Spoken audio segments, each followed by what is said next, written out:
Hello and welcome, ladies and gentlemen, to another one of Wolf's streams. I'm your host, Wolf or Saber of WoQ, whichever you prefer. I'm just doing my promotion links to the second.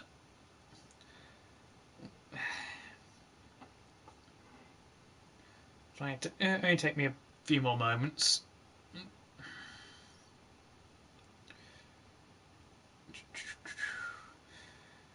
If you do hear a lot of loud noises in the background, the people in my area are looting off their festive artillery.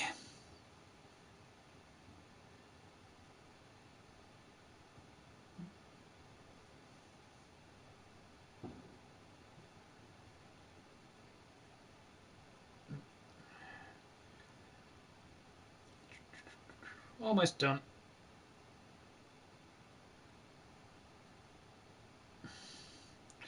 So we'll be able to get started very soon.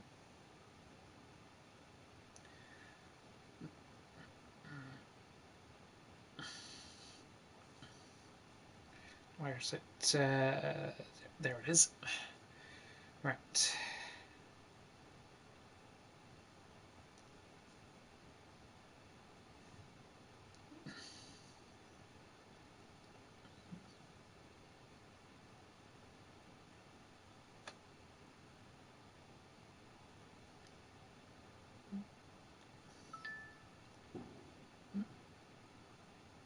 I'll get to you in a second.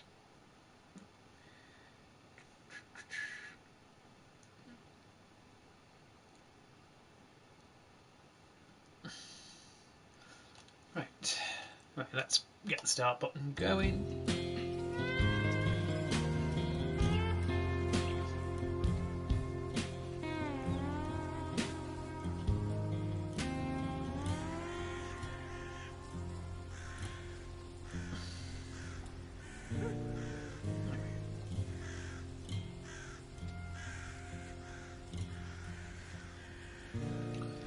Right, press the continue button from where we left off.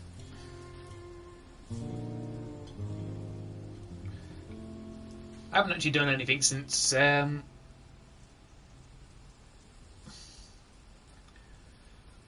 last time.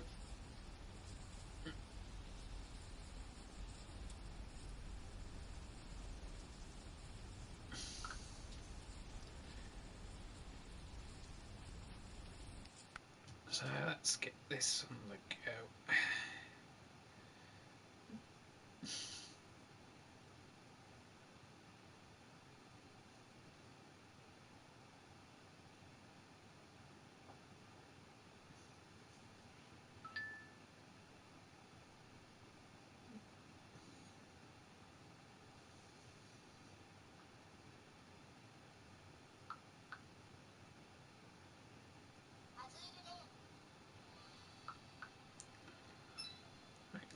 Almost loaded, and we are still in Mountain River.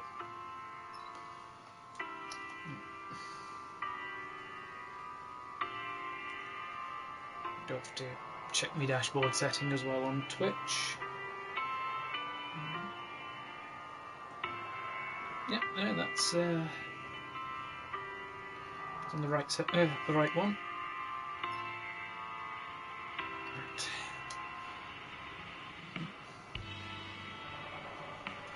Okay. I want cement and consumables to deliver to the village, which is up there. Okay. Warehouse here gives cement. Service hub gives consumables. And what about this warehouse? Also gives cement.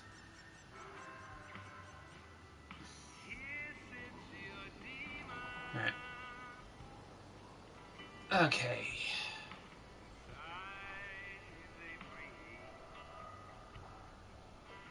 I've only got a 3-slot bed, so I'll pick up a flatbed trailer from there after I load up with the cement there, grab my trailer, up to here, get the consumables,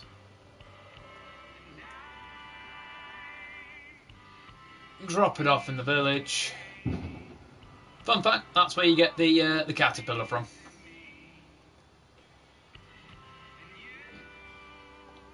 Get my truck back down there with the trailer, sell trailer off there, and then we'll work out what to do from there. Because beyond that, we've only got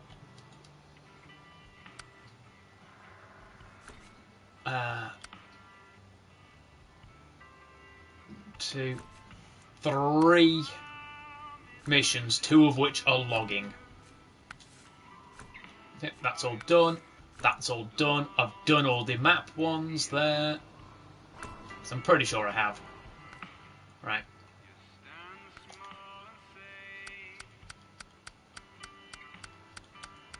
Contracts. Yeah. They're me menu ones. Tasks.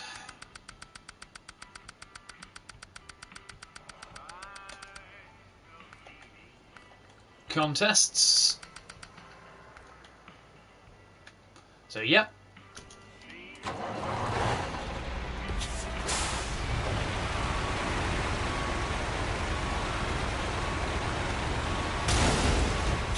Now, balls, have my truck out.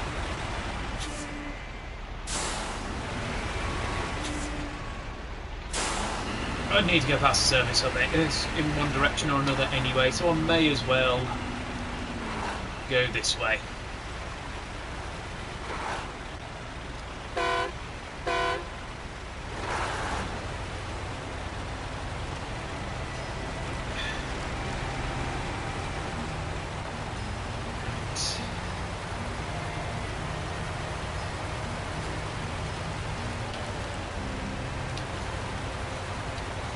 Also, I don't recommend driving on the verges.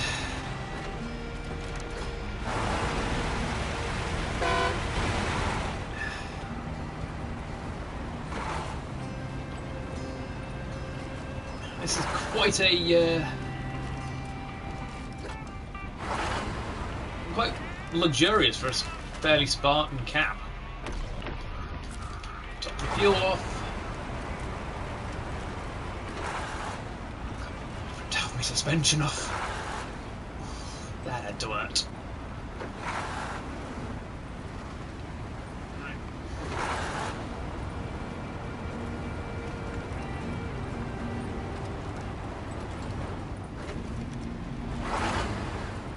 So we go down here.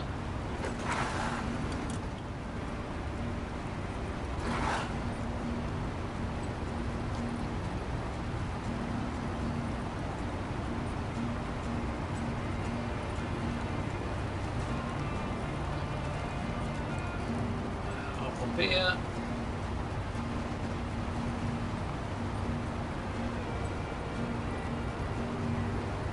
We actually need to pull into the service hub anyway.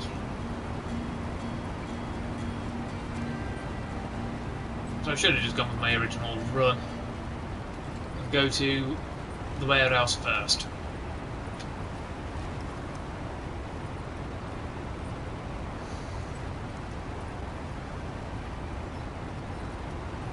Oh well.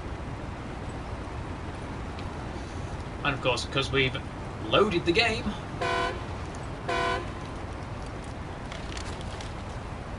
obstacles like those fencing posts are still there, or rather have respawned. We want the next right hand turning.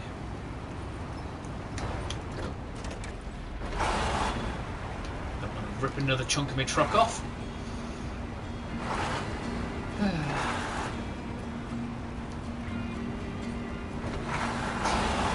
Top gear. Low rev, like 1500 RPM. That is pretty low rev. Especially if this is a diesel truck, which it probably is.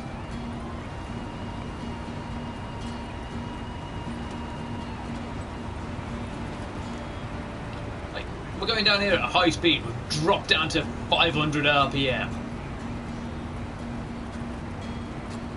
And we're doing 40 kilometres an hour down here. Or rather, we were.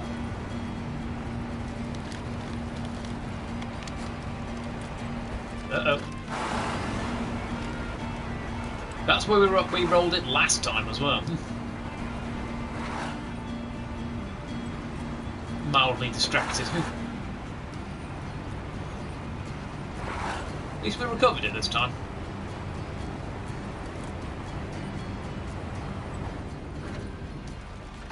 It's only a 2-slot bed anyway, not a 3-slot. Couldn't take the couldn't take a trailer with the 3-slot bed.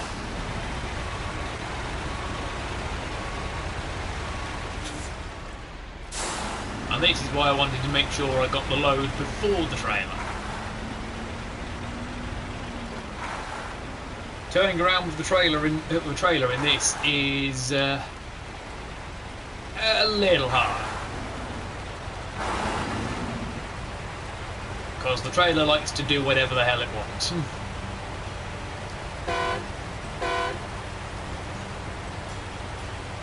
Just wake up some local wildlife. Yep, this is where we rolled.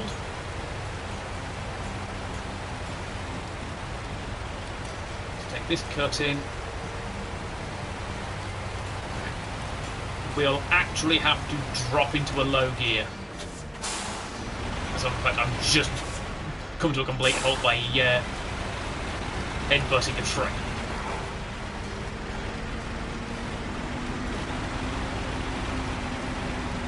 We've got the torque to get through this mud, but if we don't use low gearing, we'll wheel spin and just dig ourselves a hole. We don't want to do that. We want to cross the mud. Even with the always-on diff lock and the all-wheel drive, we will get stuck if we're not careful.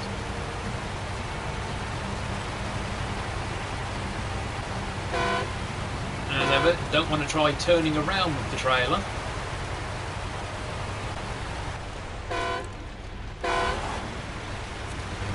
Yeah, the camera also occasionally does weird things.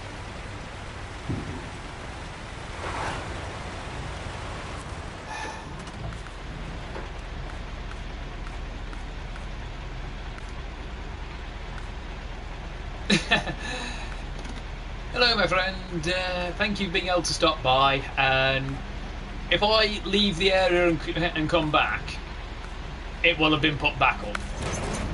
I want that trailer. So that's the thing, your horn is a... fair enough. Your horn is a sonic weapon in this. I toot the horn and it uproots the fence. Like, concrete fences, it won't uproot.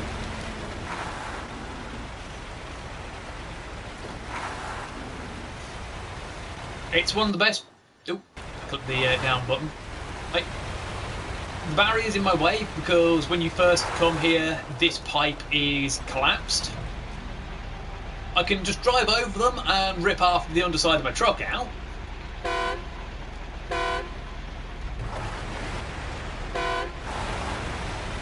This will still happen if I'm not careful here, anyway.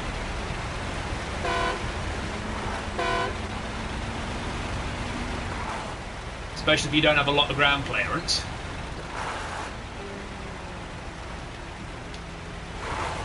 Lucky we... Are we? Yes, we were. We were in raised suspension mode. So let's get ourselves on the go. We've picked up this trailer here because we've got to pick up a double cargo item. Well, 2 singles, but it's the consumables.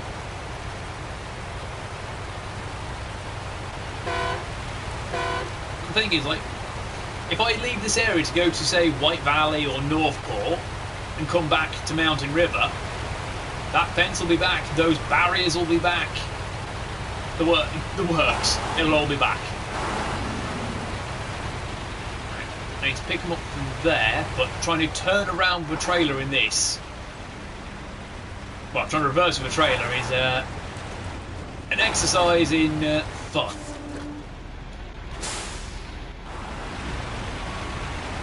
Because the trailer likes to try and do whatever the hell it wants, especially if you are in mid-turn and you have to reverse. Service spare parts. Consumables. 2 lots. I could have them, as you can see there, spawn on the loading platform if I had a crane on my truck, which would shunt my flatbed back, well, my sideboard bed back, and potentially stop me from taking a trailer.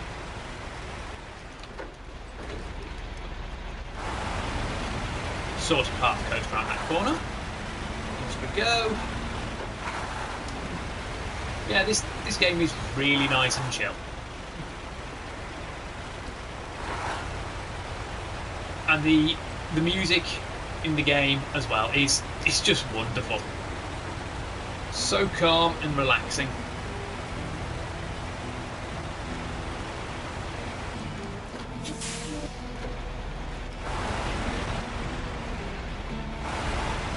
In fact,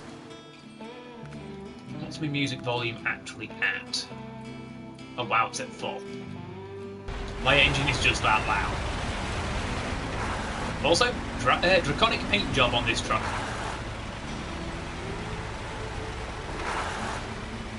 It's a Russian heavy, not built to license, well, not licensed, so it's slightly different from its design base.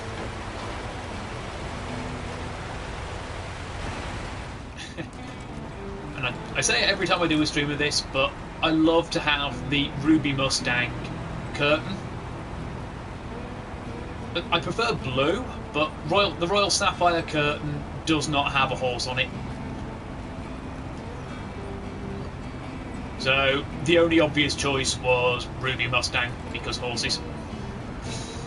And yes, I have a hanging dream catcher as well. Because why not?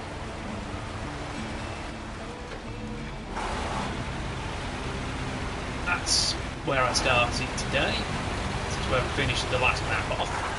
The truck stop.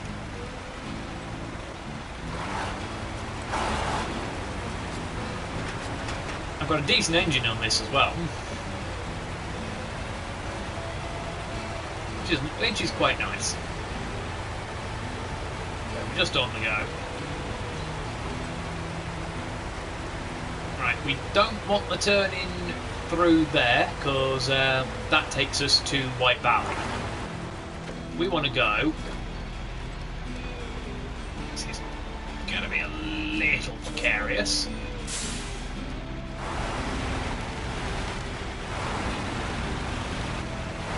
We've now got to take a track through the snow. It's a good job I have snow tyres on, because they have good off-road grip, but the road is also blooming ice.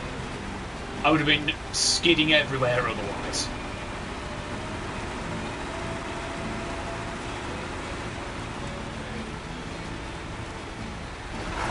Also, selling things in this game is at a 1-to-1 unless you're on hardcore mode, which I'm not.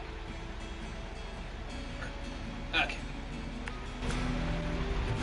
Make sure I'm not lose my turn. Just there.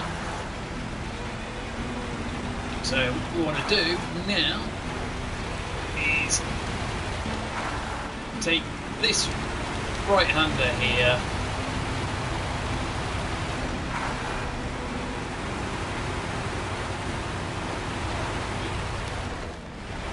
Try not to get ourselves caught on a tree. I've had some interesting breaks of physics where I've got caught on a log that hasn't just disappeared and been hurled back several feet despite being in a 7.5 ton, if not heavier, truck.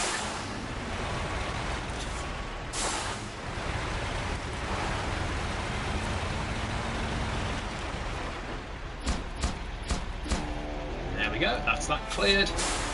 Now if I want my money back for the trailer, I'm going to turn around.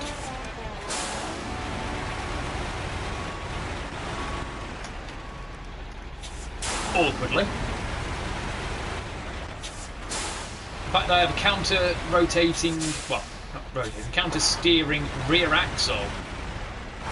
Gives this truck a much tighter turn radius than it should.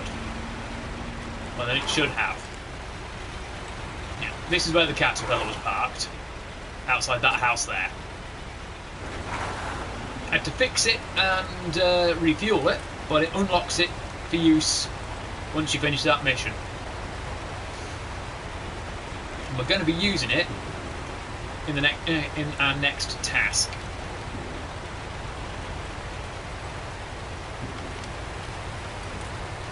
We're going to have to use actually several trucks.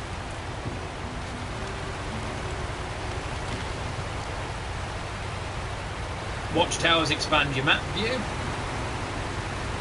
They also reveal upgrades, missions, challenges, etc. on the map.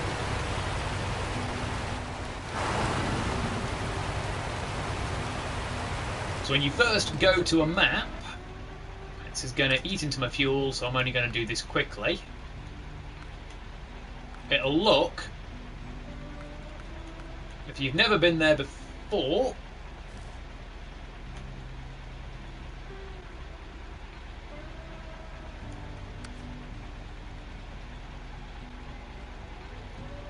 might be completely blanked off, or it might have hints of visibility, but it'll look something like this.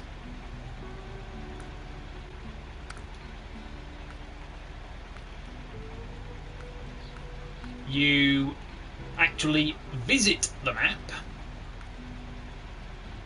to do anything, even if it's just to spawn there to do a thing. It looks something like this.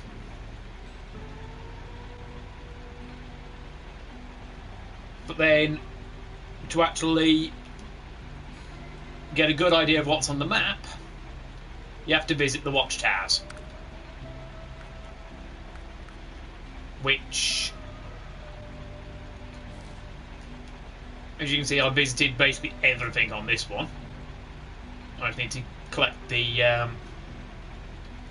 upgrades, because I was having to get to this hill here to pick up what is effectively an APC. Another one where I've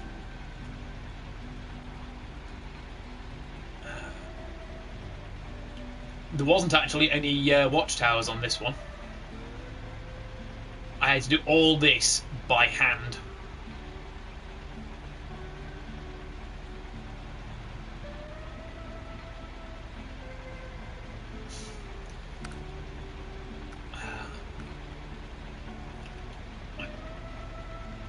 Kola Peninsula onwards is all DLC maps.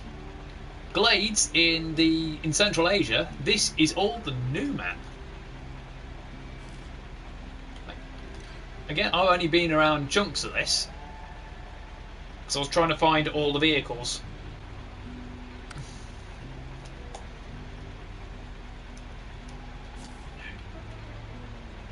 We want to rejoin the road and snake our way down through there, round there,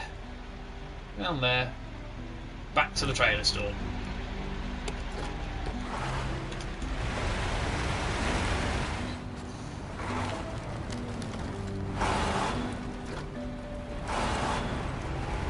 Preferably without rolling ourselves.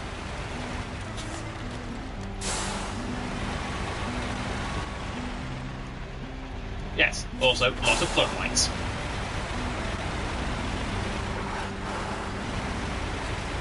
There's the sawmill that we're going to.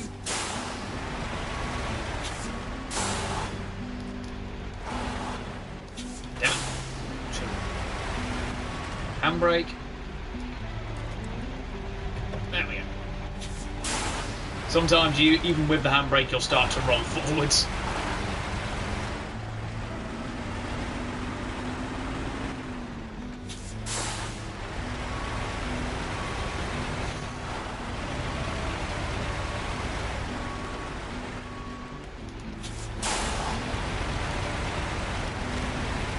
There we go. Have we done it? Yes, yes, we have. Yeah, you'd think the trailer would shift with the force that's been put on the tow hitch,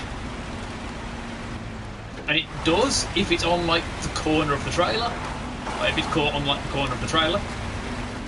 But nearer to the centre of the hitch, it just doesn't care.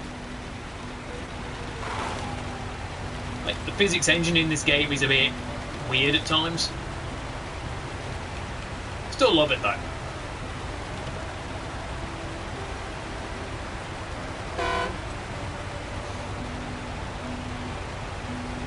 Sell that trailer, get our 47,000 credits back. And I've got to work out... Well, I know which mission I'm going to do next. It's going to take me all over the place, which will then just leave us the 2 logging missions.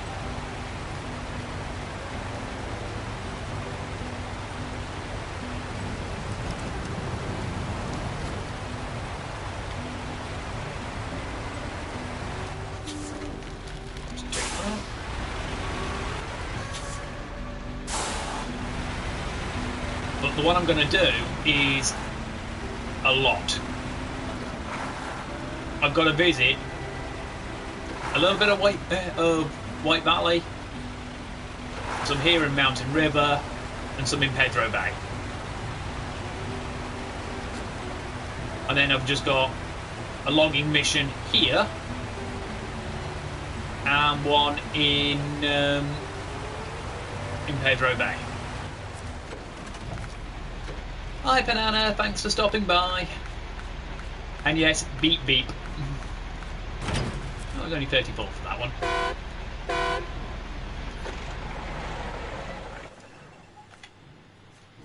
GR Enterprise. Order Master Supreme. Oversized cargo to the warehouse. Oversized cargo to the factory. Concrete slab and a cement. I'm pretty good. Yourself? To Pedro Bay. Metal beams to Pedro Bay. So I'm gonna need something that can take a trailer for that. 2, 3, 4, 5. I could set something up for a semi that's got for a semi trailer with 5 slot. 2 concrete slabs, White Valley. Cargo and 2 cargo containers. Right.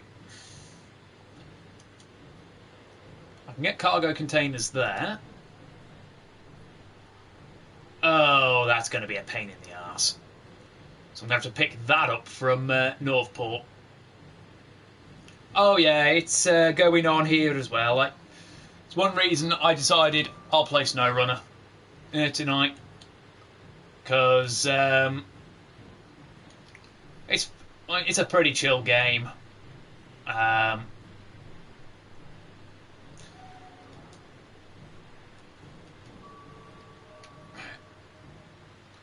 I get cargo containers from...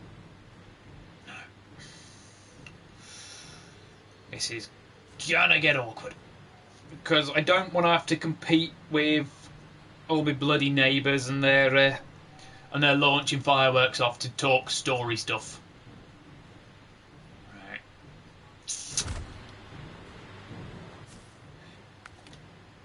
I'm gonna want them on daylight for this.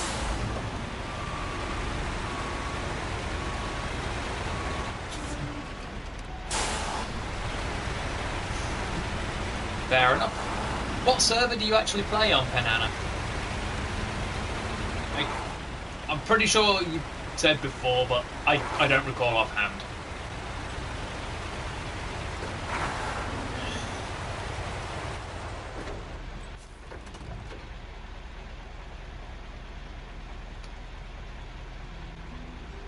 Ah, fair enough. Hey Zal, thanks for stopping by. So I myself play on Leviathan. With data center visitation, I can actually visit as well. Yeah, I've actually started on Exodus because Leviathan was full, but I turned down so many invites on Exodus to free companies because I wanted to join a specific free company on Leviathan, and that's fair enough, Zal. Because a friend of mine, a friend who got me playing 14, I wanted to join the free company they're in. Oh, fun. And let me guess, the doggos are not happy, Zal.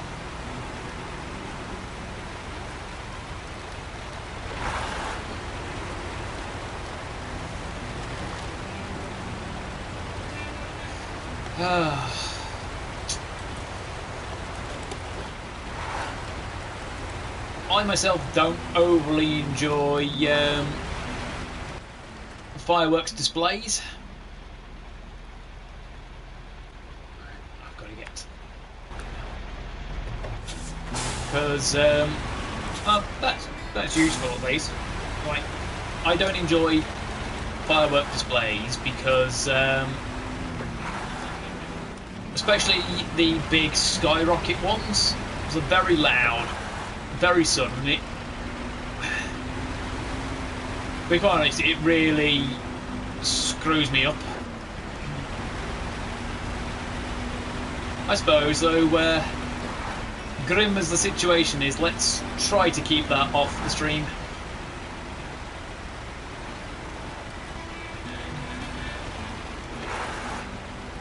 Of course.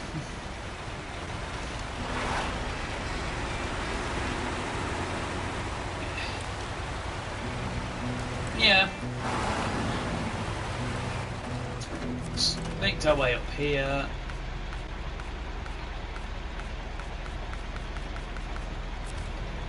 Yeah. Oh, it's been done in stages. Right. Oversized cargo is a 4 slot. Right. Leave the Azov there for the moment. Sideboard's a lot easier to transport cargo with. Right. So I'm going to need cargo containers. I'm going to take 2 trucks for this. So I've got it. There we go. Set the garage.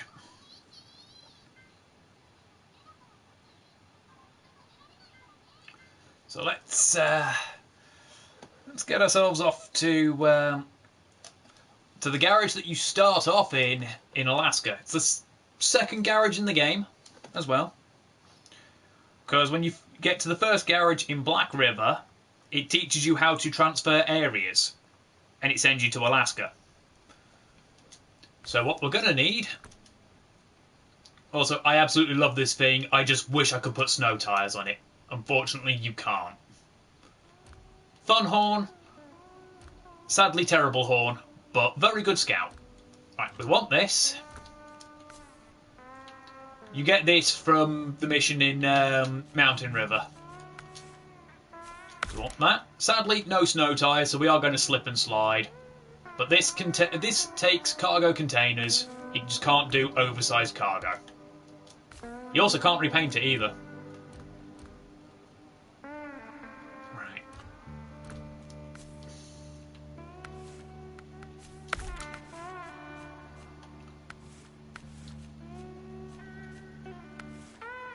I'm going to need snorkels on this.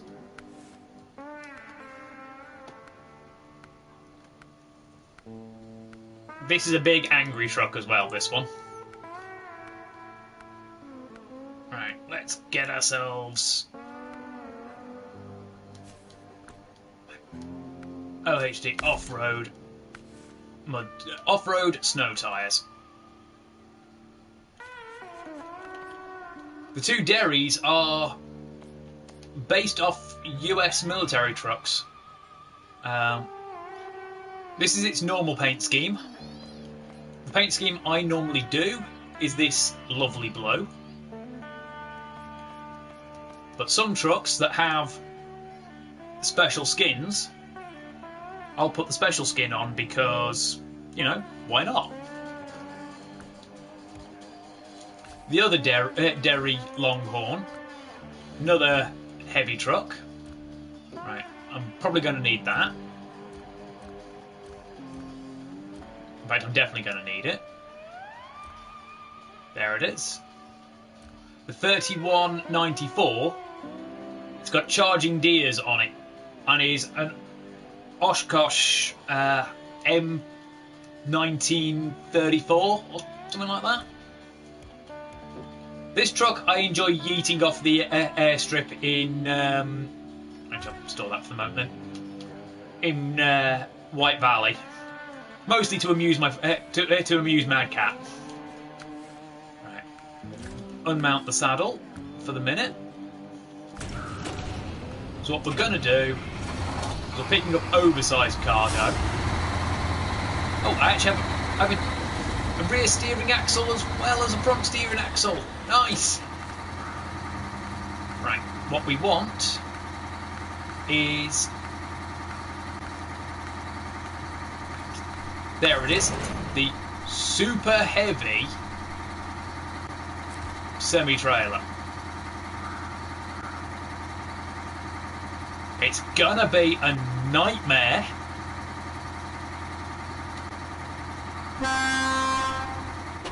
Because this thing will now not take any corners at all.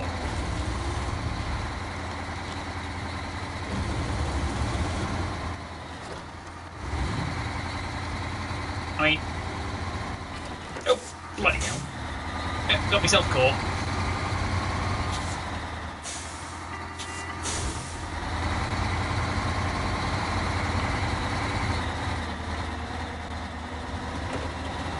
All-wheel drive engage.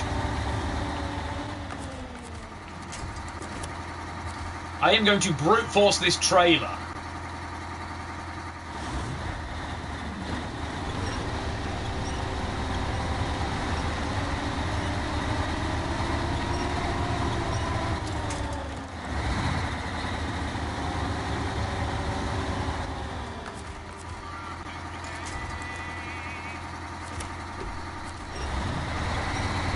There we go.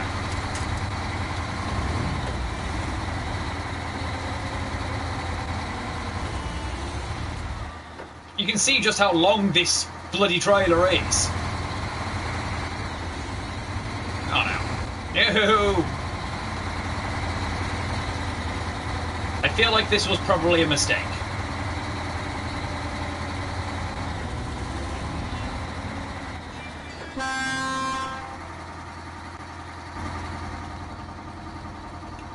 You can definitely tell this is a military type truck. I don't have a rev counter, I've just got a speedo.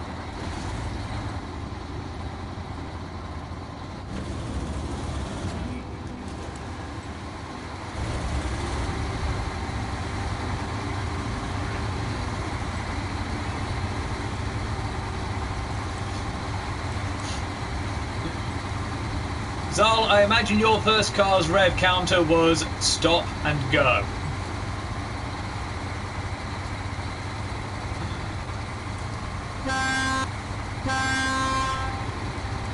Even if it was a sticker taped to the dashboard.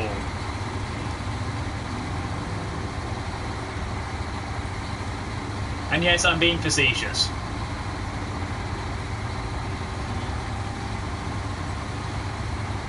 Ha! I still prefer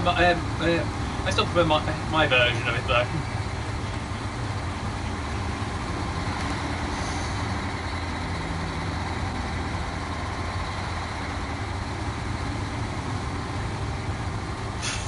And let me guess, cost you 845 quid to buy as a sticker.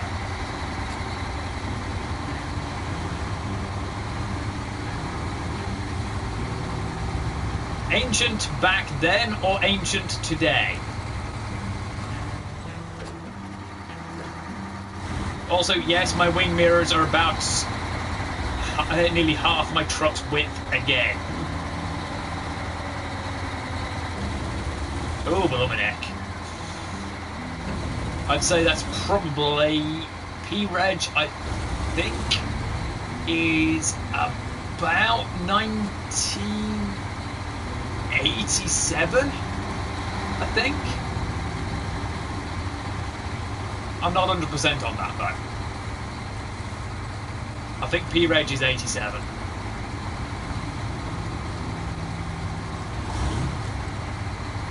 Maybe. Oh, ow. Oh, narrowly missed the bollard there. We've only mildly tenderised our engine.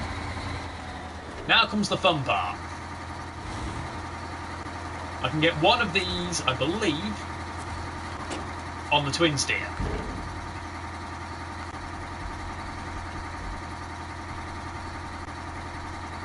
Loading platform there. Or trailer. We don't want the large pipe. Cargo container is 2. Equipment is 4. Oversized cargo is 4. So yes, we can put 2 of that on this thing.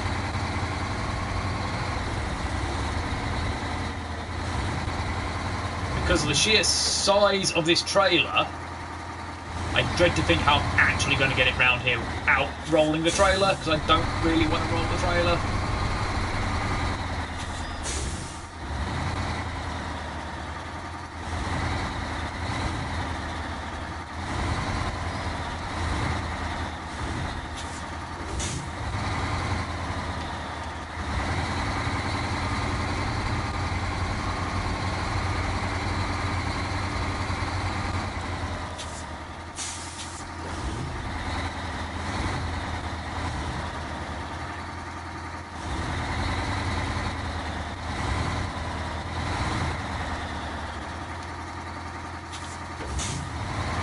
Another reason why super heavy trailer may probably have been a mistake.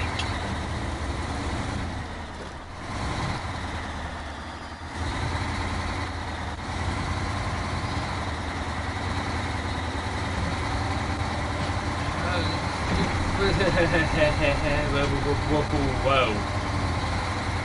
Okay, we got through that.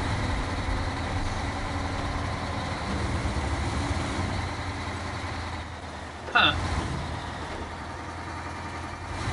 I probably should have picked the trailer up here.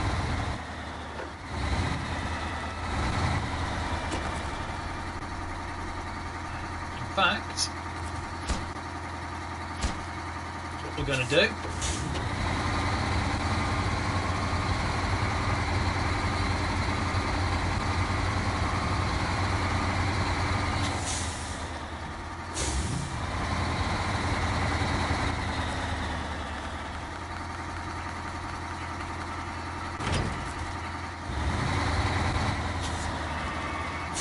So we can at least orientate ourselves a little better.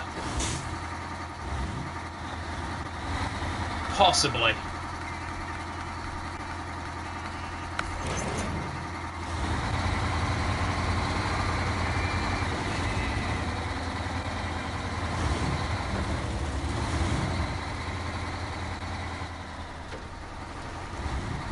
So the trailer doesn't have to be on that, just us. Fair enough. So it wasn't exactly ancient back then. It was only 6 to 7 years old at the time.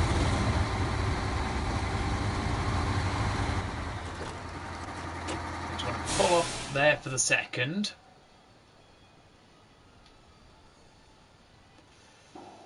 Right.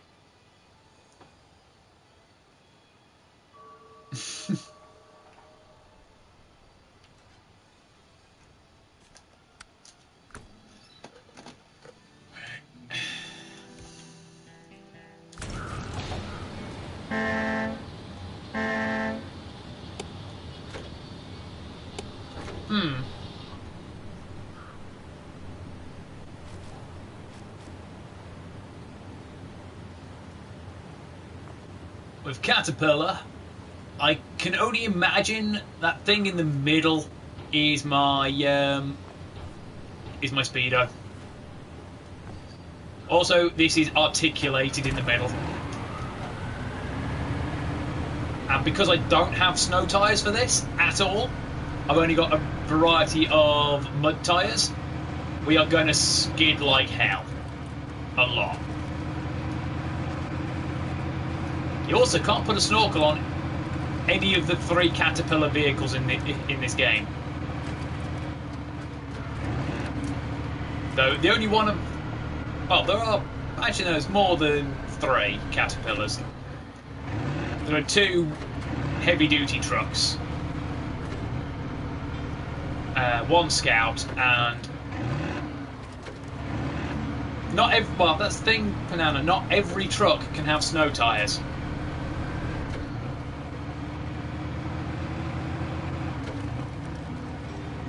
Like, this particular vehicle isn't actually designed for Alaska.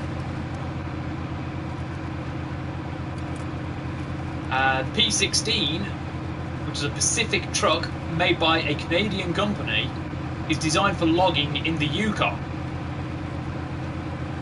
as well as like Oregon and other wet states and regions. It's not designed for snow conditions, and not every map is actually snowing.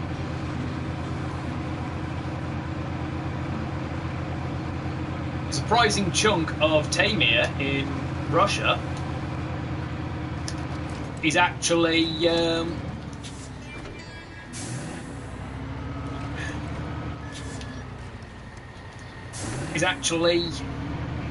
mud. In fact, most of Taimyr is mud. And even then, snow tyres don't actually help too much going through the deep snow. Where they help you is the ice.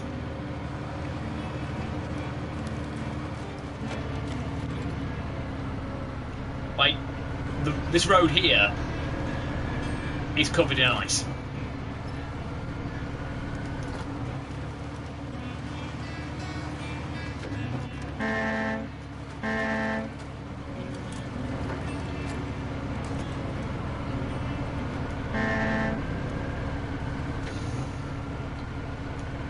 So, not having snow tyres actually,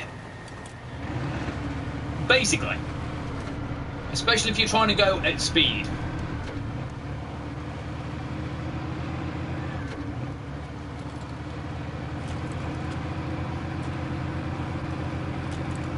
the thing is also, like, you restore that bridge, it's instantly covered in ice.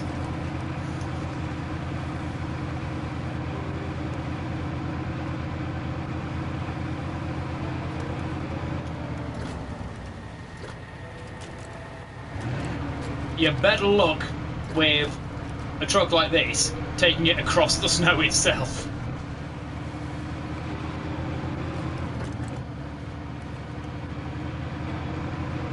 There's the dairy. Oh, we've got a nice patch of mud there.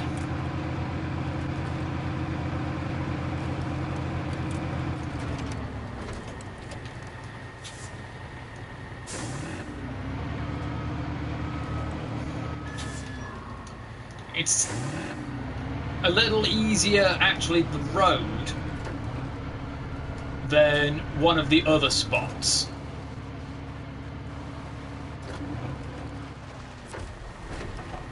Which is just look, I cannot do that because it's only a 2-slosser. You can't even take singles. It has to be. It looks like this bloody back end can take more than that. But nope.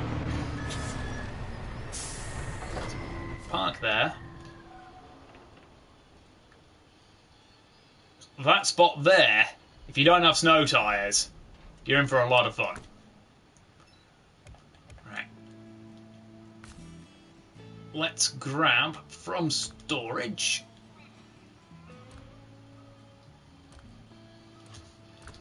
What I went to Taimyr for. The Tatterin APC. TUZ 420 Tatran. The body is actually a BTR-80. And hey, Mad Cat. Thanks, Meal, to stop by. I'm just showing off what happens if you try going through icy terrain in this game without snow tyres. Because the Tatran doesn't have snow tyres. Yeah. Nope. That's a chunk of my suspension.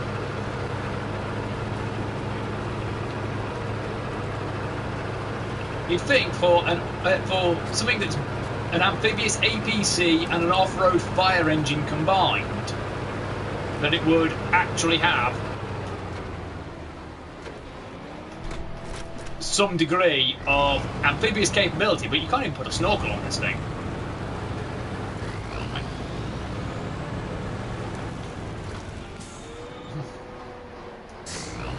It's...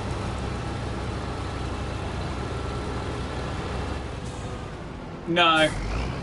It's rocks. I can... Yeah. I can terrify the local wildlife, though.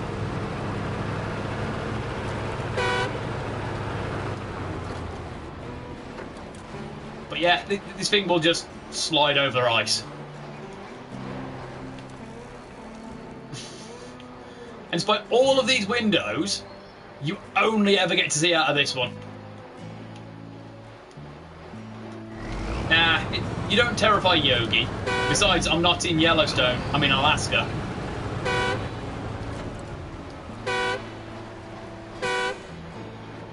But you just terrify a bunch of birdies. Chuck you back in there. Right.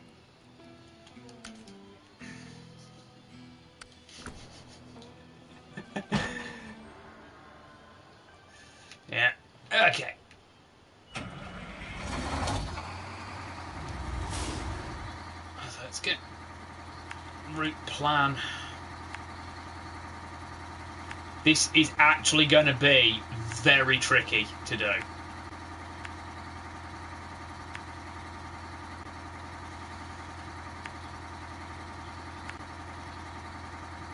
I don't normally use this semi-trailer simply because of how big it is.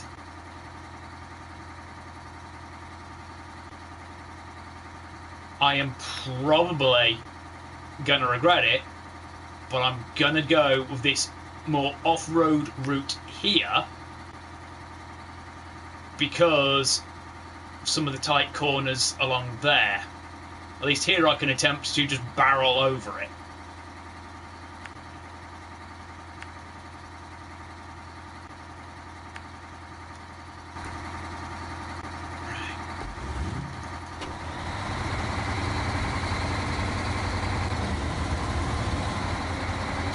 Especially with the power of of all-wheel drive and shunting into low gear and putting on the diff lock.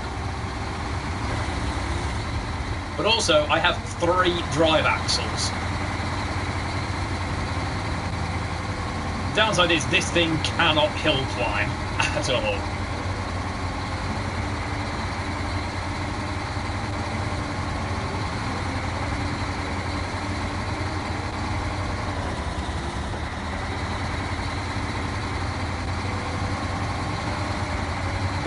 They had to fix it with a patch, but it still has some of the problems with it. Like, you could be going full tilt, get to a hill,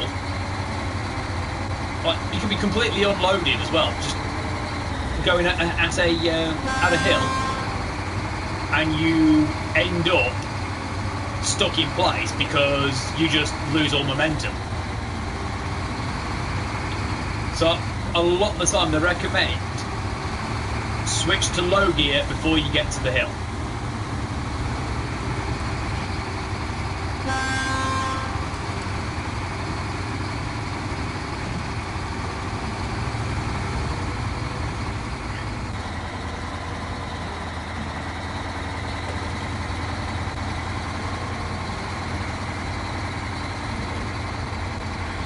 Put the diff lock on as well. our fuel consumption is going to massively increase as a result, especially if you have all-wheel drive on. If you look, we're at like 13. We'll turn it off, we're down to, on average, about a 10.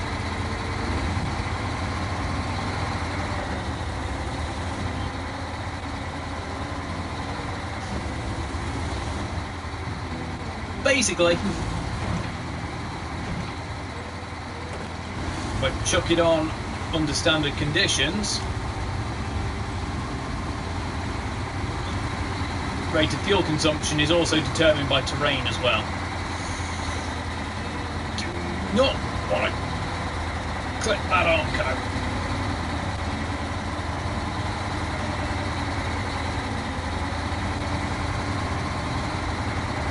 Okay, we're good, we're good.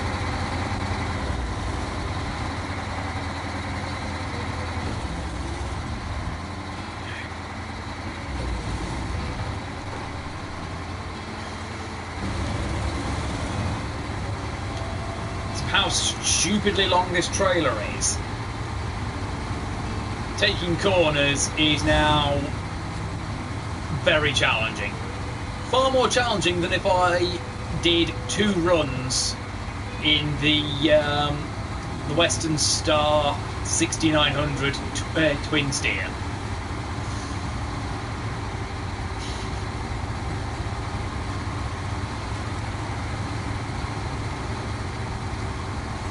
Which, of course, Madcap really does not like. He does not like that truck at all, do you? My fixed-bodied, rear-wheel drive, twin-steer truck. Fair enough, Zal, fair enough. And we are trapped. I'd keep on trucking, but I'm stuck. Right. Emergency measures. Engage the winch.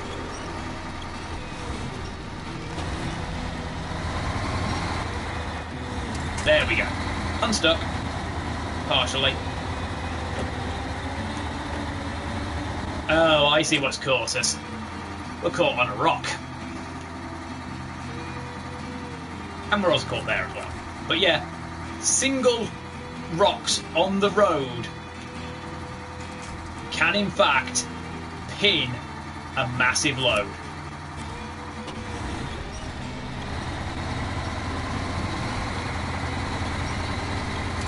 There we go.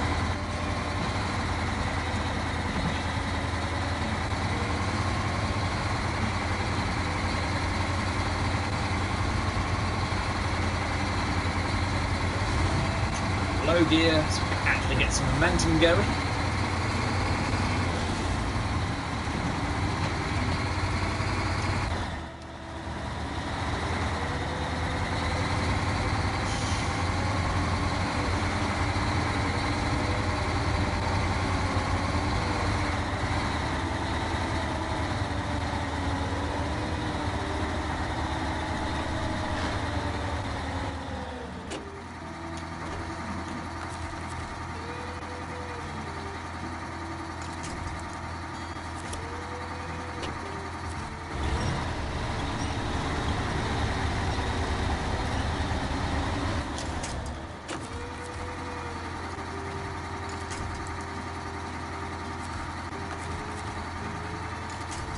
Sometimes you have to get creative with your winch.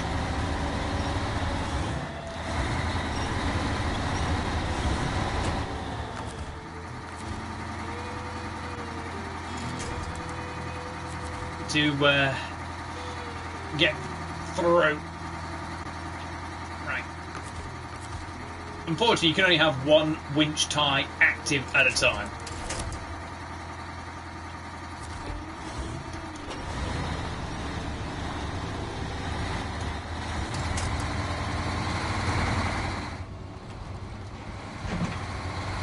Also, fair kit, I'm going to need to get a crane and I need to get the twin steer.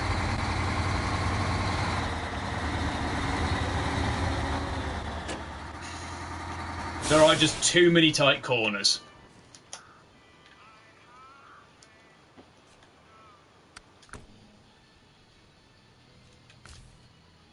Right.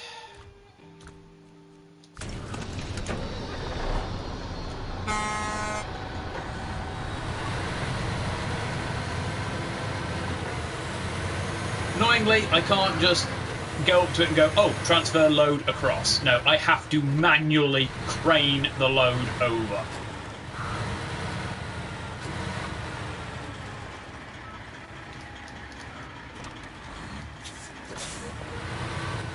That's going to end up being mildly interesting, assuming, you know, I don't just shatter half my goddamn suspension.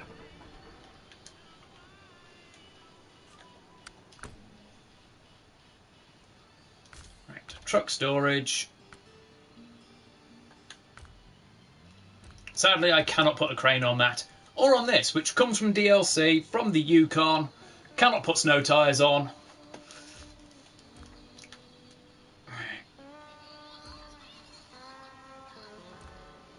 Let's get the P12 out.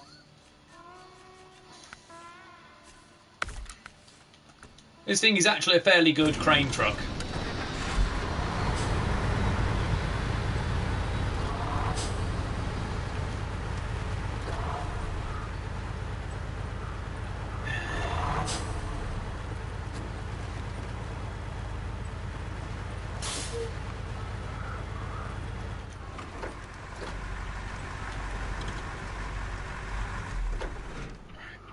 Engine off for the second, save a little bit of fuel.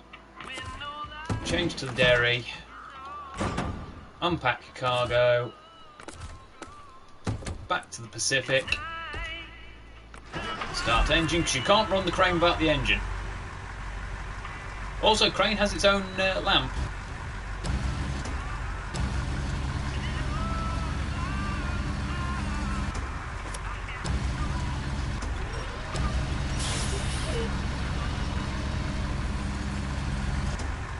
Oh shit. Nearly forgot to drop the anchors there.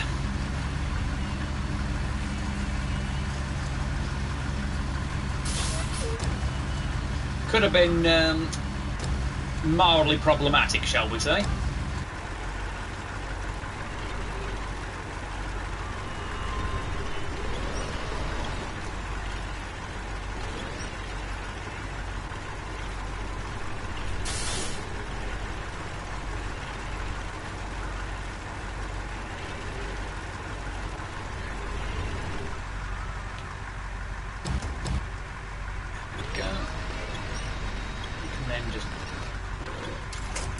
There. Store crane. Stop engine.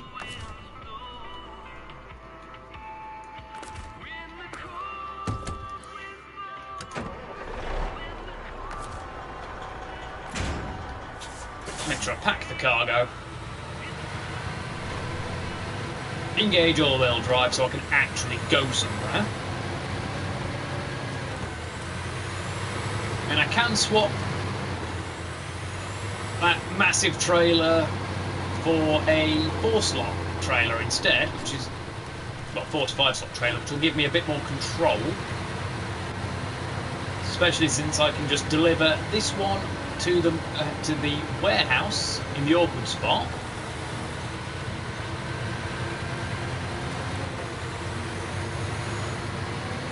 And then do trailer shenanigans, get a much better trailer. I'm going to have to ignore my little route planner. Second. Because I am not taking this across that. This truck actually has some very bad load balancing. It's a shame because this thing has the largest non-trailer cargo capacity in the game. The biggest truck beds on any other truck are a 3. This thing is a 4 slot.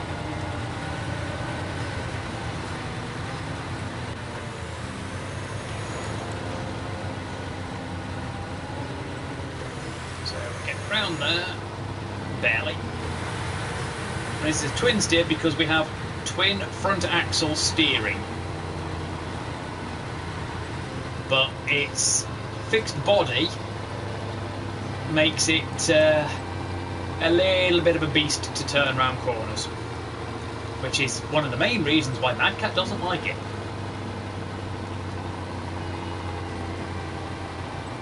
Also, I don't know why there is like a fire thing coming from under my wheels.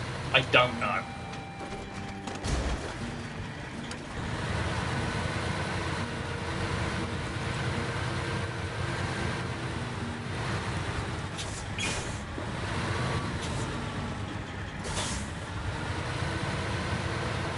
Round the corner.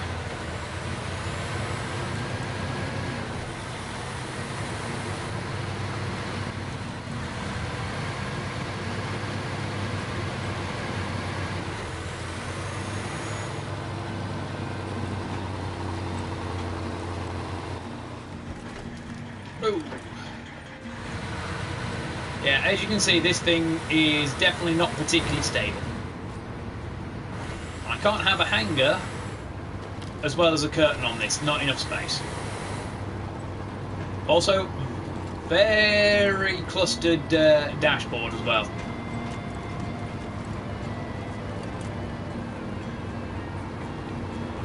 But reasonably comfortable interior.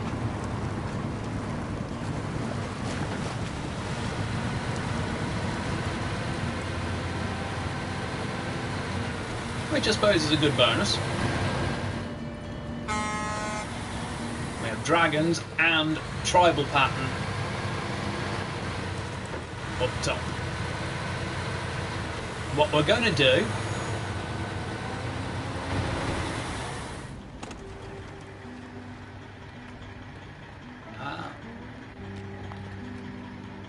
presumably some of those are for the tyres.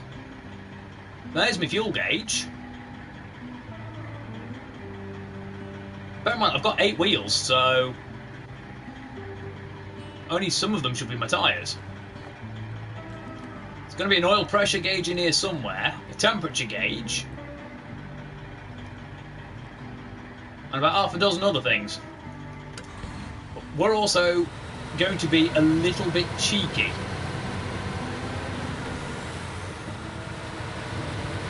Oh, I've back up the stock engine on this as well. Oh yeah, hauling's a pain in the arse with this now. Oh wee, oh. On the plus side, all you've got to do is repair and refuel this truck on Island Lake and it's yours for free. Right. What we're going to do, engine off. Right, we need the Pacific.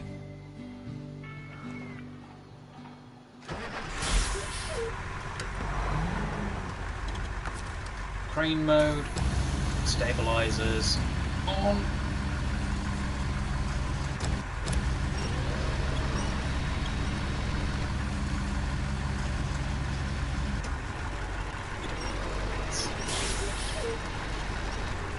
Container off for now. Engine off. Change truck to the Derry.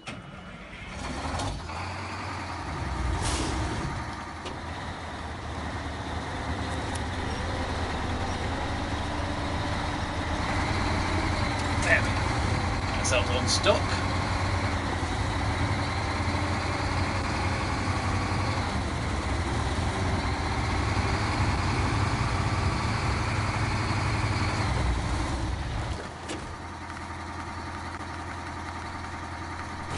Sell that. Cover. So I'm not sure what saddle I'm going to need. I might need a low saddle. We unequip the saddle, it will automatically give you the correct saddle.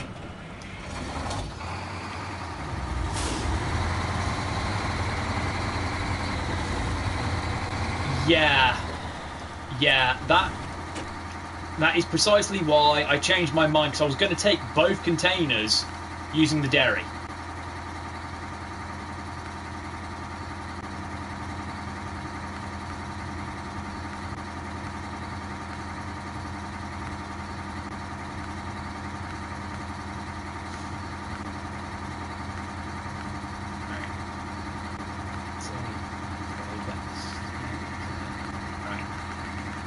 Probably my best bet, honestly, is the ramped flatbed.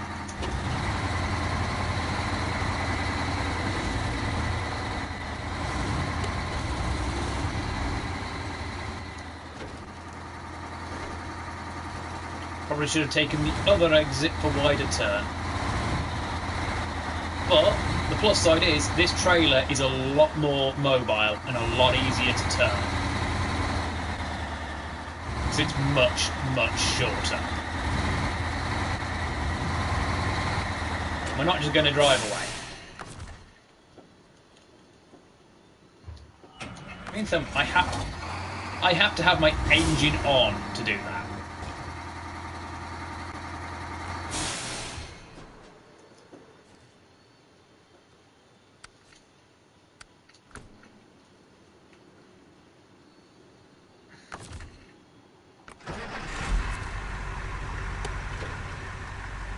Yeah, you can see 2 lamps on the crane. Now, what we're about to do breaks every rule of health and safety.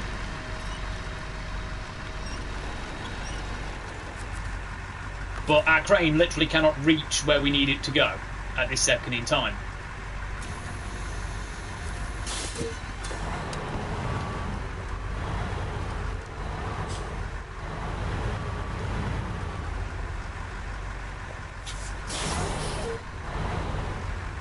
Because this is classed as my winch, I can't use it to save myself if I start to roll.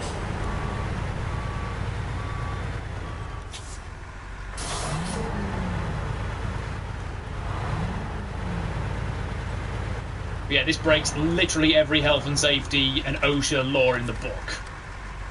I don't care. All we needed it to do... Yeah, our boom is now at max extension. All we needed it to do was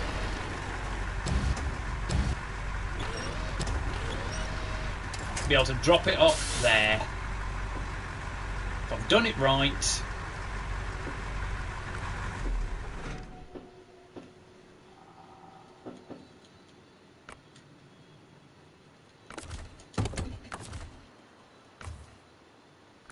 no. Which means we are going to have to back the Pacific up a little.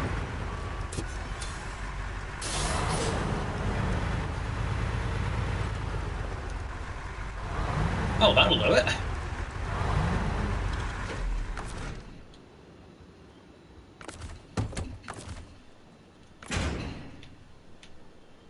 That worked.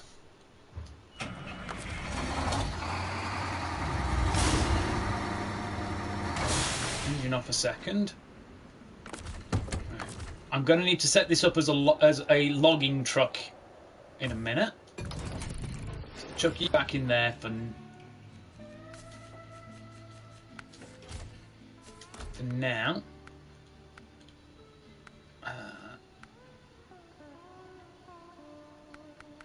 Yeah, you need that for the logging trailer, for the long trailer, long log trailer.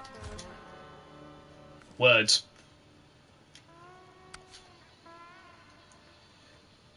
Me speak English the good.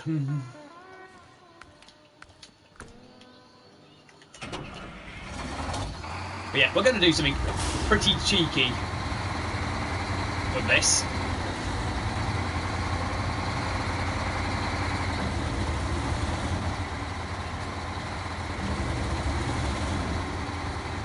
And it's related to why I didn't just take the twin steer through.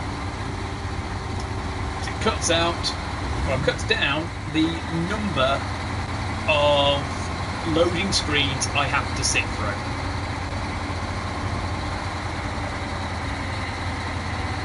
And it also cuts down the number of loading screens you guys have to sit through.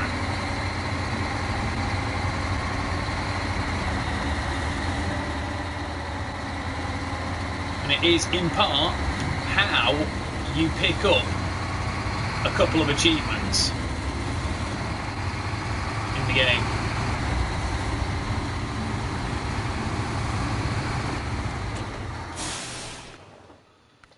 Trophies. That was a pain in the arse to do.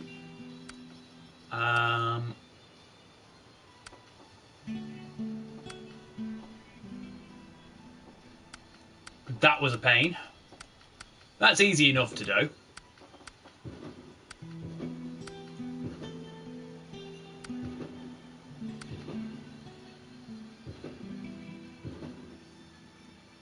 Easiest one to do that with is your starting Chevy pickup.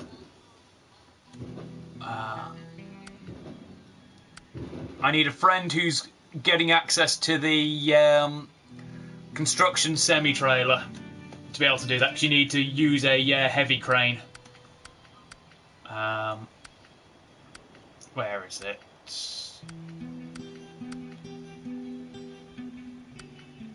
I don't know what cargo piece I'm missing for that.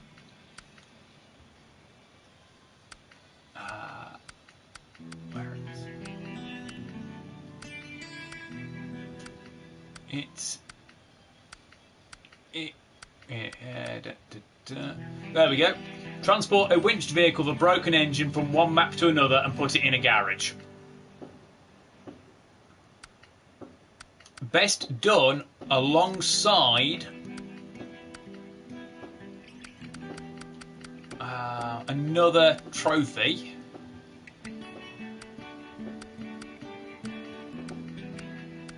Which is for craning a vehicle with a broken engine.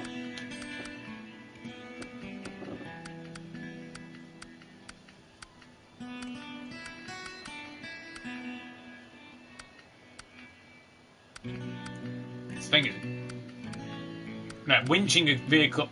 No, best done with problem solved. So what you do, you get, say, the Scout 800. Global map.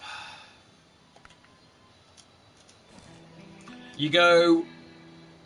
We start off in Smithville. Well, this is actually the mission. This is the map you start on. But when you get to Smithville, you get the Scout 800, which you find up here actually. Go and chuck it in this lake here. You only need to get very little distance in. Wait till your engine dies completely. Go get a truck equipped with a crane from the garage in Smithville. Bring it out. Back it up to the edge of the water. Connect the winch to the Scout. Haul that out the water. You get the trophy for that. And just keep the winch or the crane connected. Take it through there, and you just take it up to the garage, and you get the other trophy. And we're going to take advantage of a mechanic in the game that makes that possible, to cut down on the amount of loading screens, which is effectively. If you are if you connect two trucks together with the winch, it treats it as a single entity, as a convoy, for the purposes of loading between areas. It gives you some very good Franken-truck wireframes, though.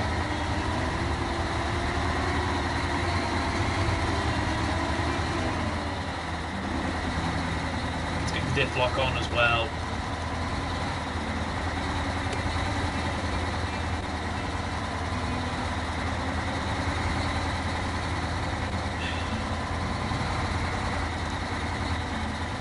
Normally when it comes to hauling something like this load here, I would use the Azov trailer, because that thing has grunt for days. I'd also rather use the P16, but no snow tyres means the P16 is not suitable for this. Sadly.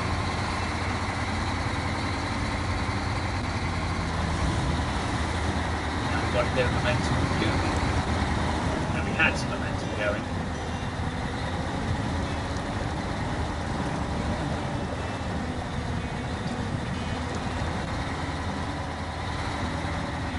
Oh yeah, very good reason to stay in low gear right there.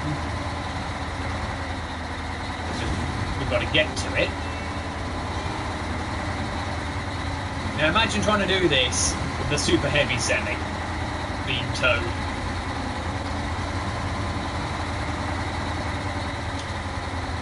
Like, we'd probably get round that corner quite easily. Albeit me going partway through the river, through that pond, possibly.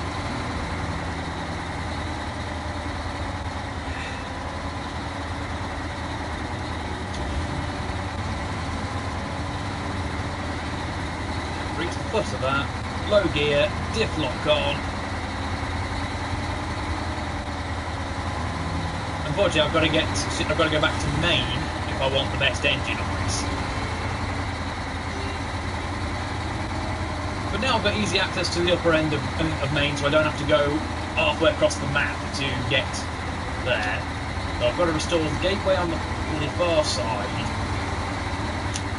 to get out closer to that end, which has some of the watchtowers and whatnot there as well. But, well, yeah, we've got our going our way across that.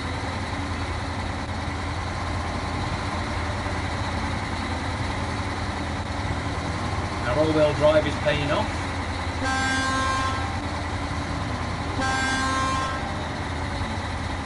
Wake up the local wildlife. But also, that rear turning axle is helping immensely as well.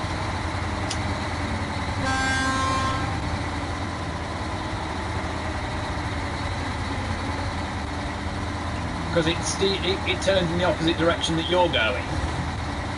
Tightens the turning radius.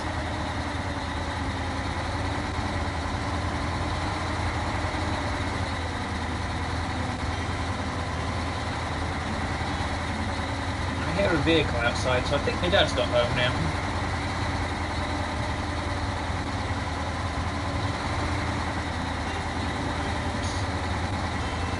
Almost through. Loose rock.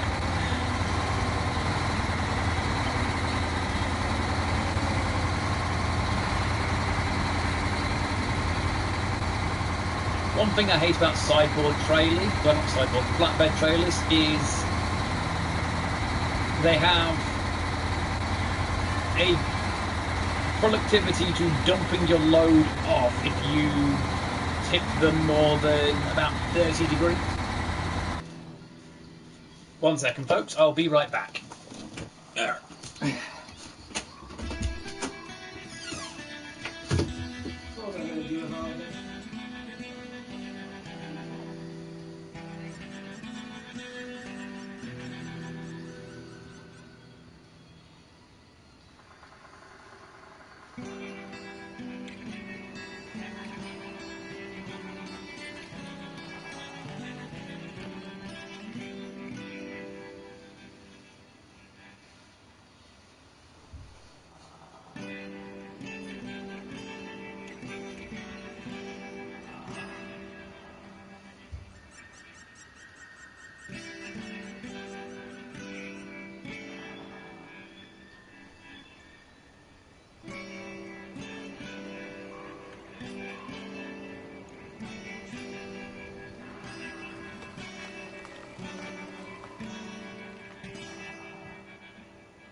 Okay.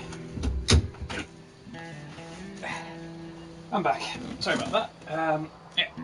My dad come back and I got Chippy. Or rather, he brought Chippy with him. But, he can wait a bit. Just because this thing had been oozing vinegar. There we go.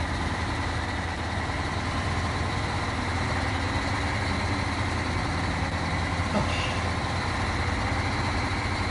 Right, we've almost reached the road.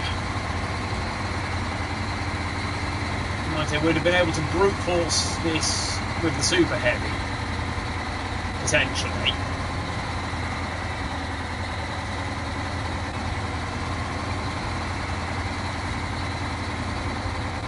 As long as we took that rock outcrop in mind.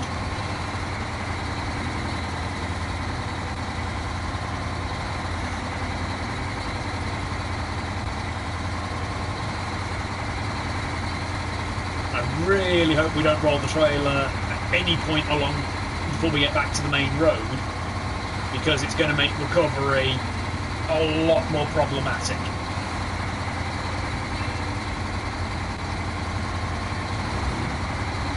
Low gear. We should now be able to actually start accelerating again. There we go. Into second, into third, fourth. Will we get to fifth before we lose speed again? Yes, we even hit top speed.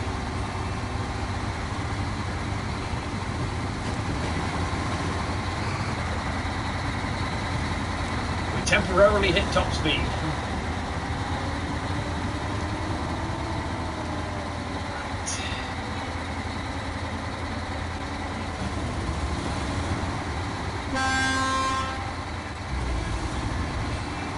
This mission is definitely built for co-op, I'd say.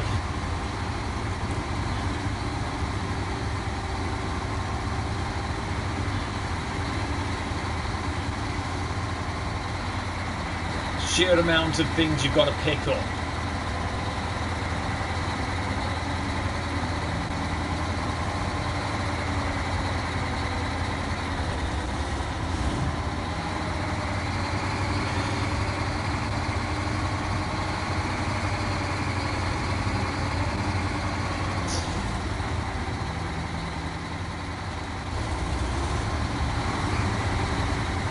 Okay, we're now at the arse end of the twin steer.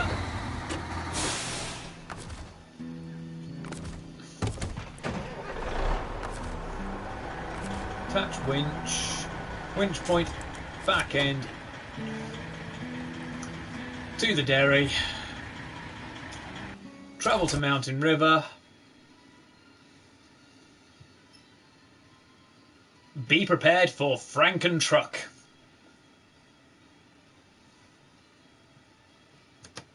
Frankentruck, the refrankening.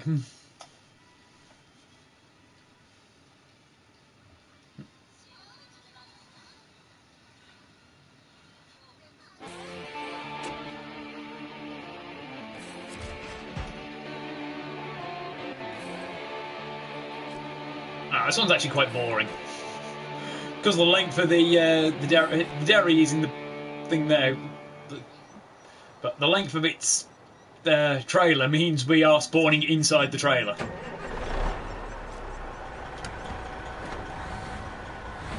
Got a little bit of rolling going.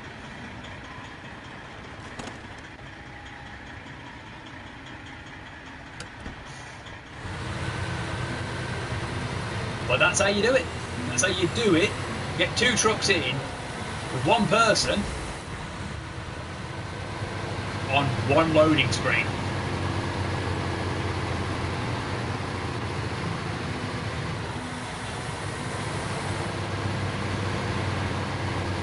I'm going to take this one to the warehouse.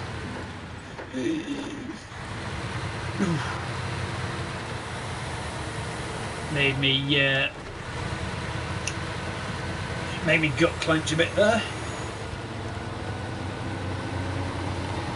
thinking I was about to tip over without a crane truck in sight.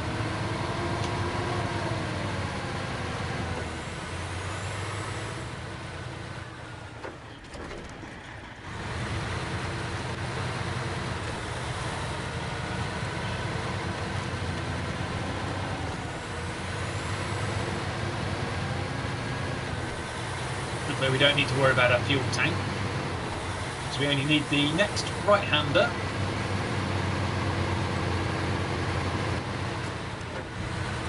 Again, very close to tipping there.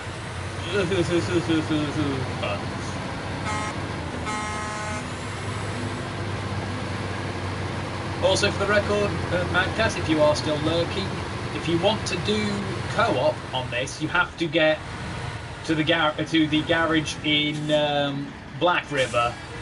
So you go to Northport, and then once you spawn there, you can jump back to the menu, and co-op will be unlocked. Because you need access to at least one garage, and you don't start at the garage. Okay.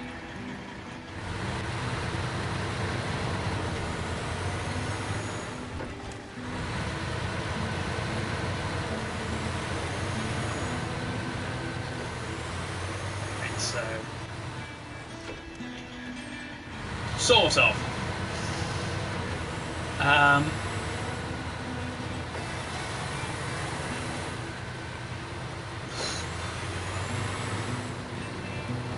If you're good enough, if you're capable of reading the screen, it doesn't take you too long. As long as you also don't get sidetracked by every quest under the sun.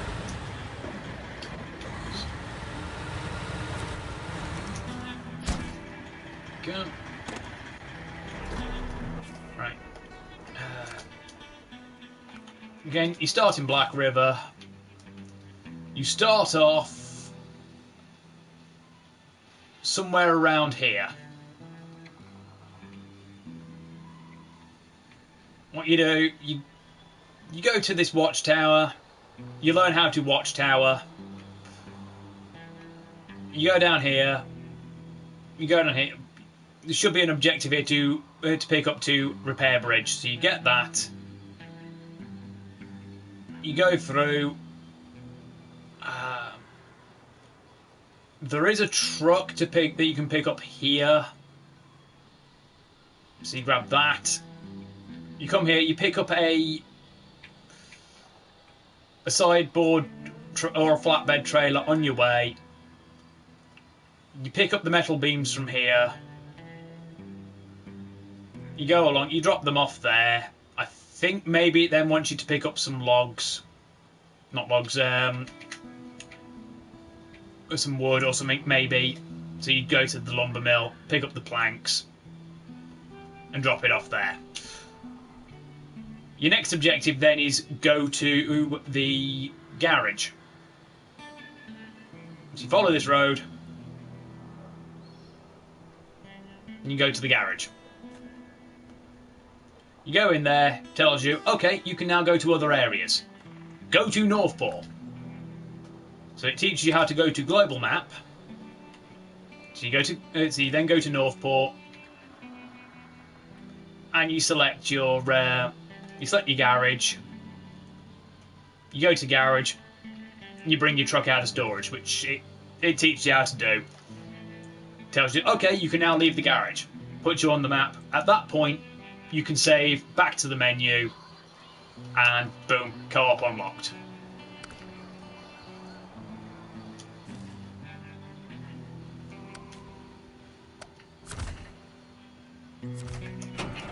It took Ambrose, because I was only half remembering what he had to do and what order he had to do it in. It took him, I'd say, hour and a half.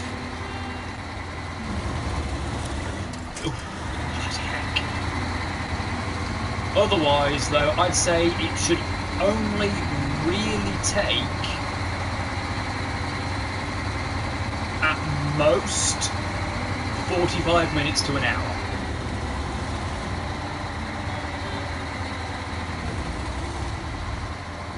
Goes over basic controls.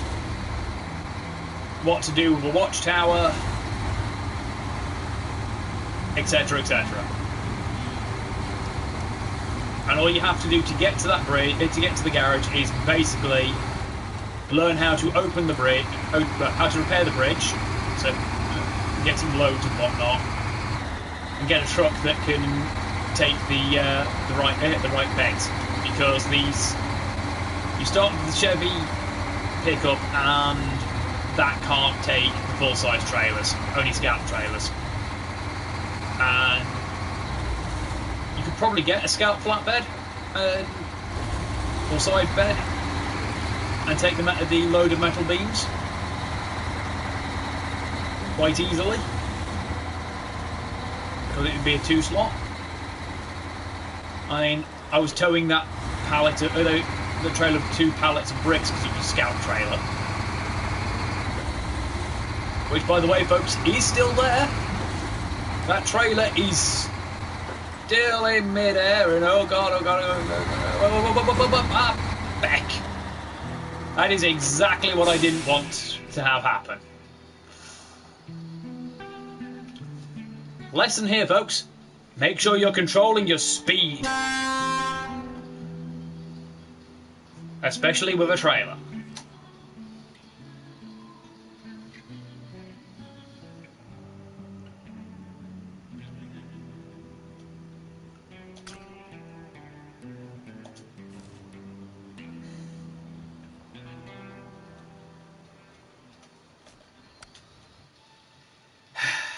We need another crane truck.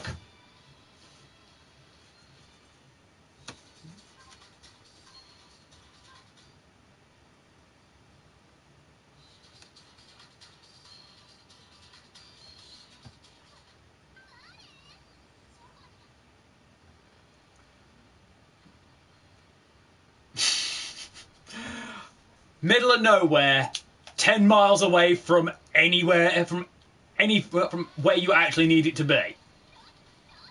Yeah, that's Hermes in a nutshell.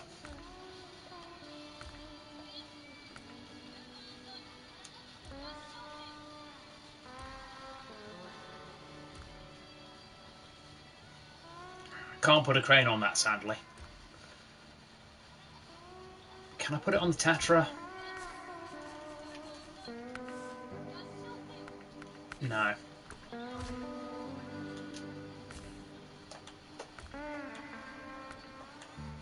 So I need a full-size crane to lift that.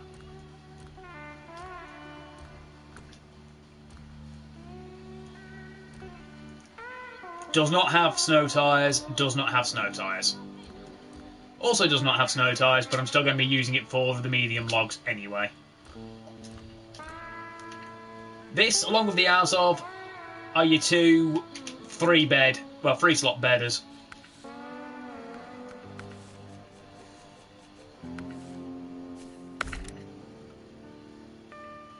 This thing also does not have a very good load balance for the crane.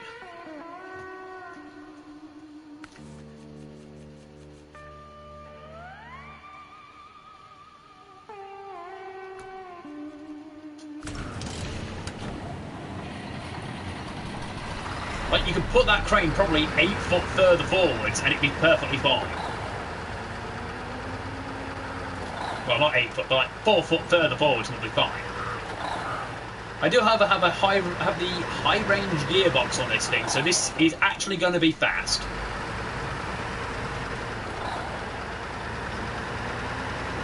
Even with the stock engine. Downside is this crane is so heavy that my back end is weighed down a lot.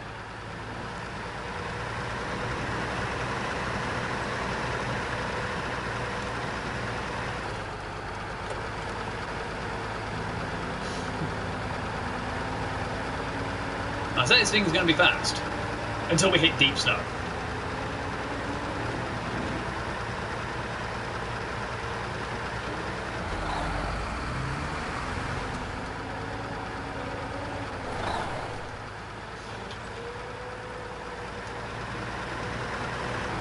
Probably should have gone from White Valley.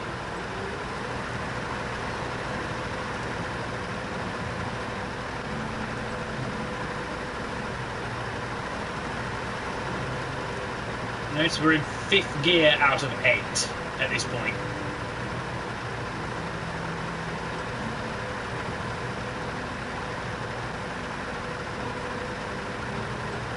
Also, the thing is, I can't just sell my trailer off and bring it in with the crane and drop it and put it on the spot there, because it's not classed as secured cargo. So I have to pack it back onto the trailer.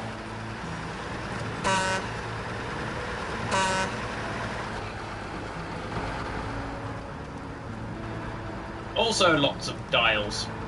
Very similar cab to the Western Star twin steer.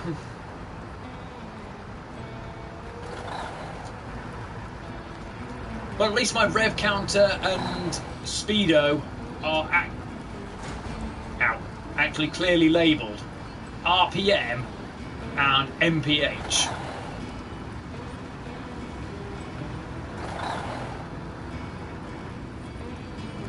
Coming up to 2,000 RPM. That's actually pretty high revs for this thing. I'm still only going 15 miles an hour. An absolute blistering pace in this truck.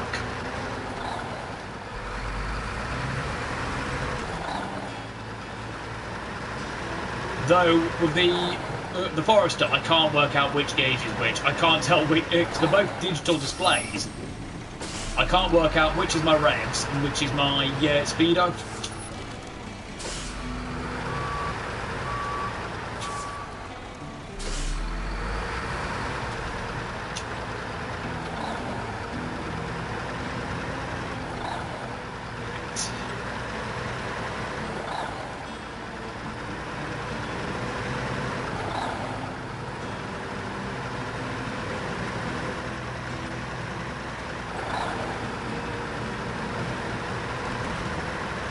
Wow.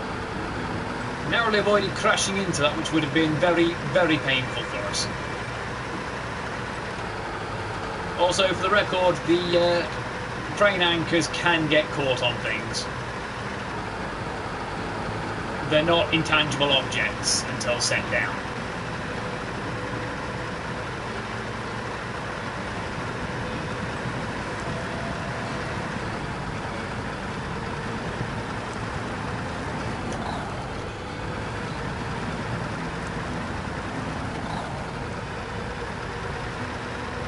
Right.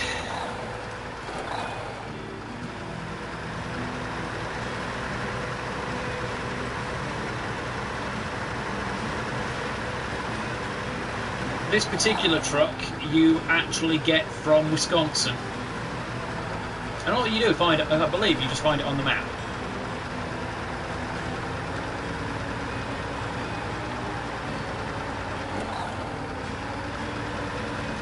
Yeah. You find it on the second map in Wisconsin.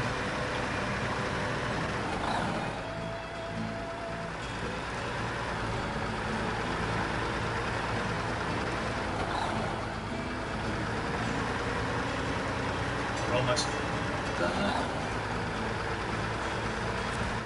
There we go.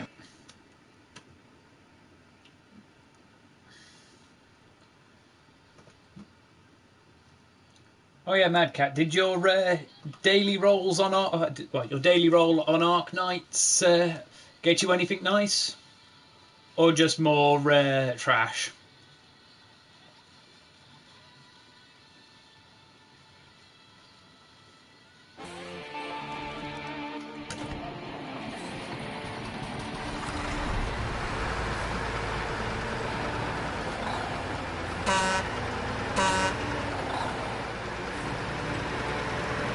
Yeah, I saw you got some Osakabe.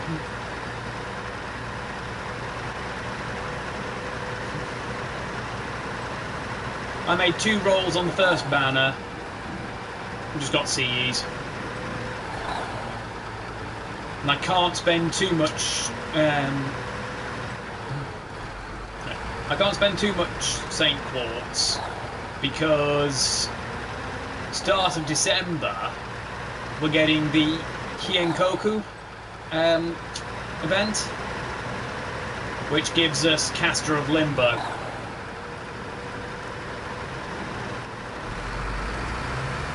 Off of the first banner. While he's limited, I don't overly care for Caster of Limbo.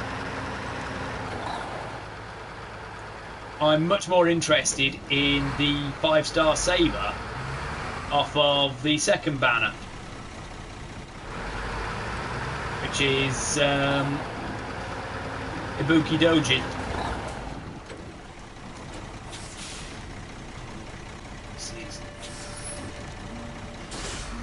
Not a good position to be in.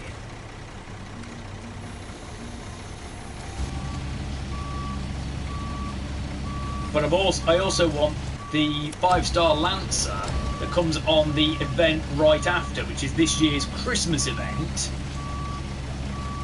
Fortunately, this one isn't limited. That's Vritra.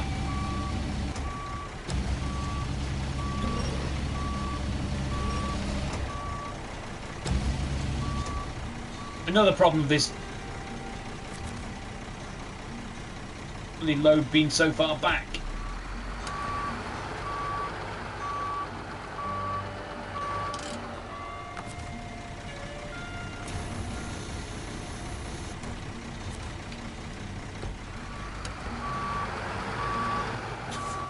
While the crane being so far back. There we go. Little further, little further. Just, you know, casually clipped through the power line. Like, people weren't using that power line, were they?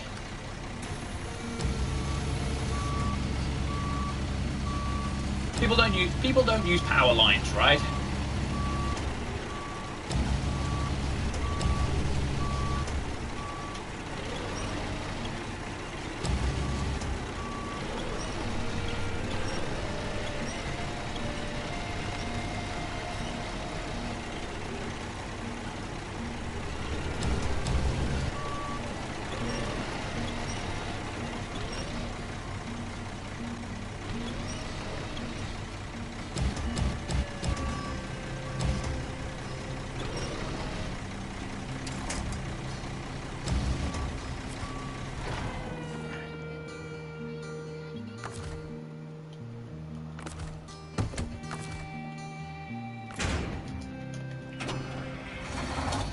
Back for the next. Well, if I just try and take it unpacked effectively,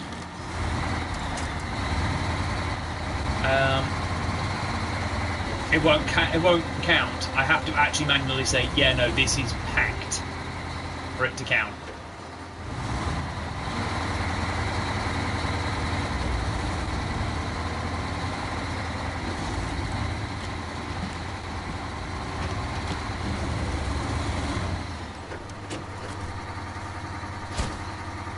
Stage completed.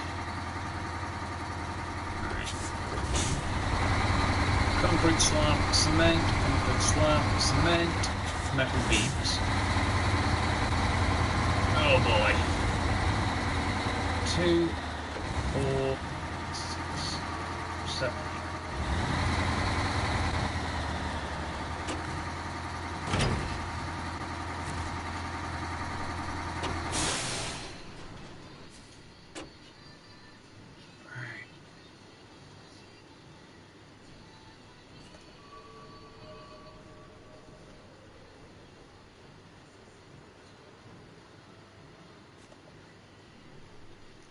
I have a cunning plan, my lord.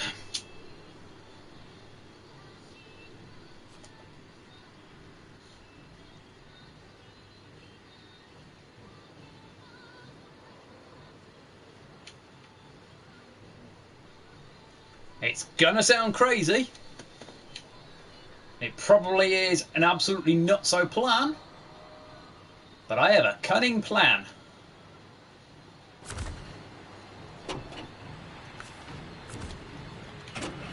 Going to need to adjust how my truck is facing.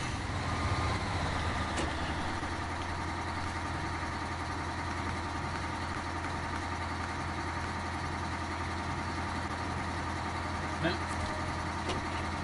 Not going to go.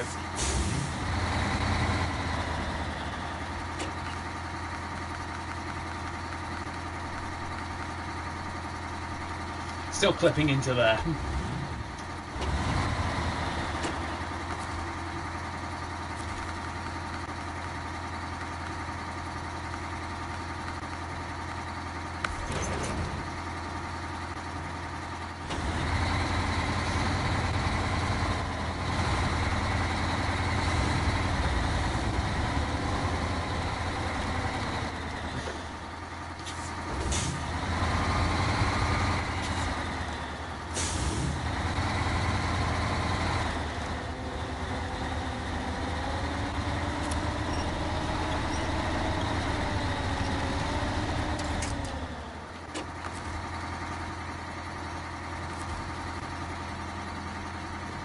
Anything particularly fixed?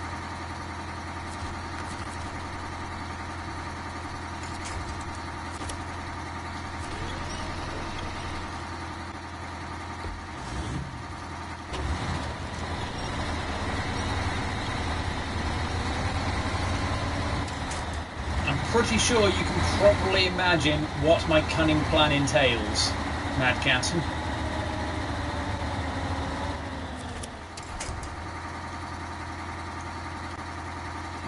Caught on. Still.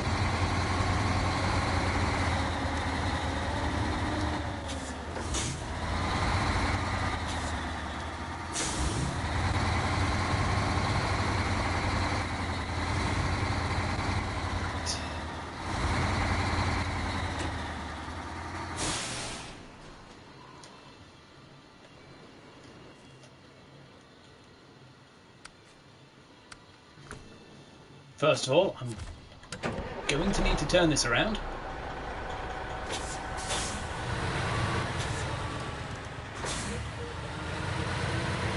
Awkwardly.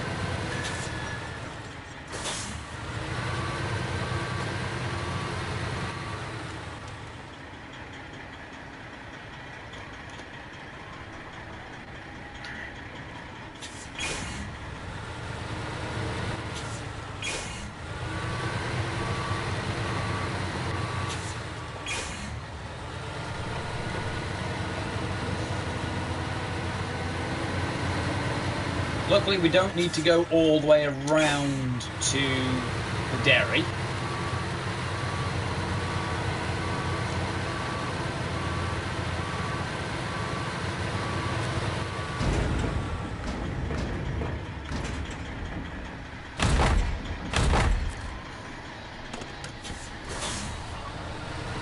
It's a good job we didn't move the Azov.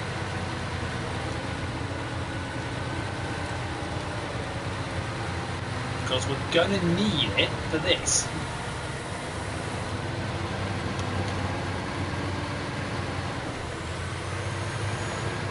Because I have everything on the map that I'm going to need to make this crazy plan work.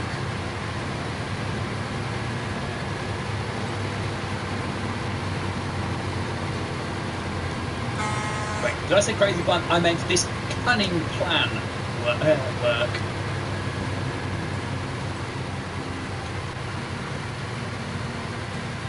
Wait, if I've got a cunning plan, does that mean I'm Baldric? And does that mean you're Blackadder?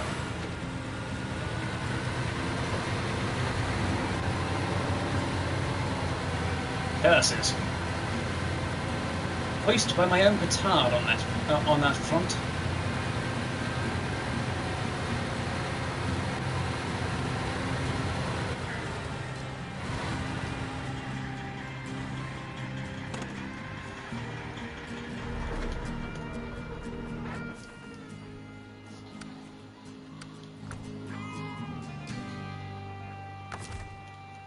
Restore crane.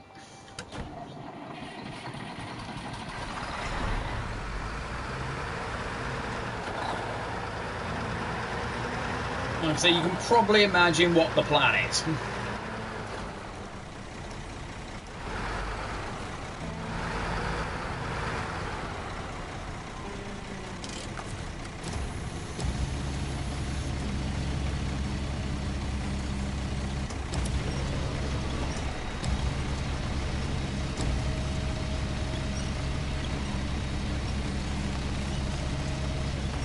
You're not erasing this would come back to help me in the long run.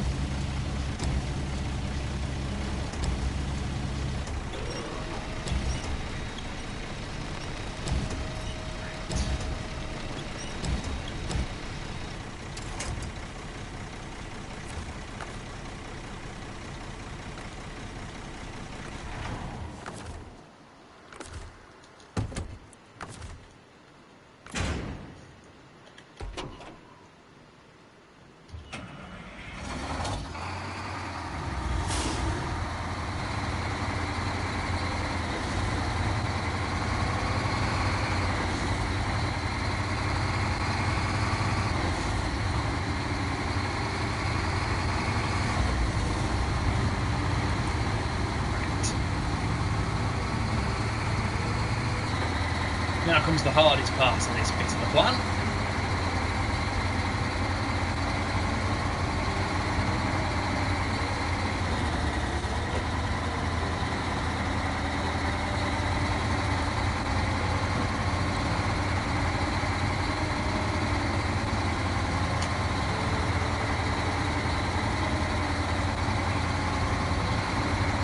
Probably could have got away with 6 slots, but I want this plan to actually work.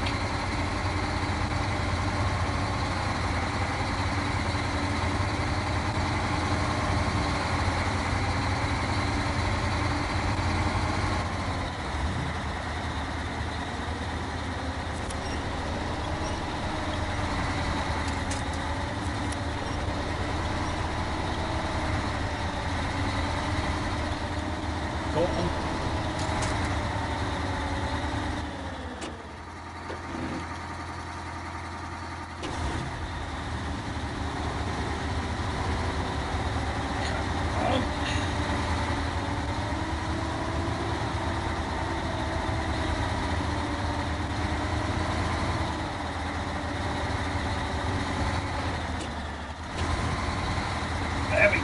There we, come on, are we?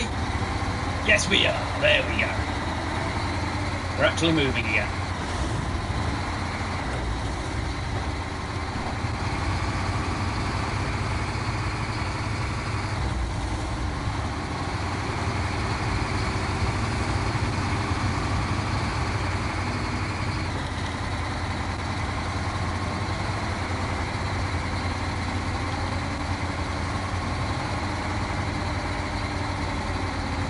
Been 3, 3 and 2.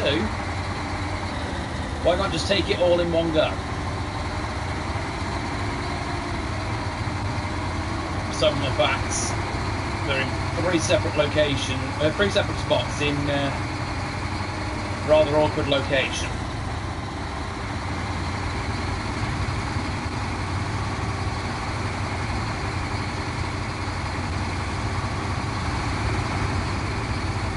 You want the back end to be particularly close to you.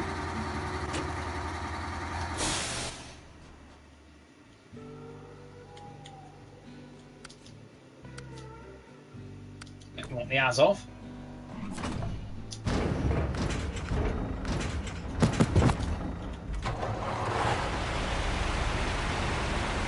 Two lots of cement.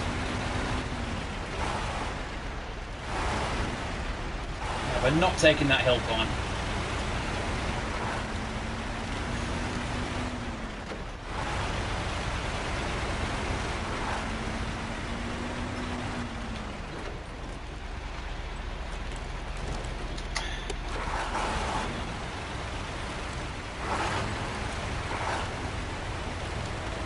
I've said a few times, you've probably been able to work out what the plan is already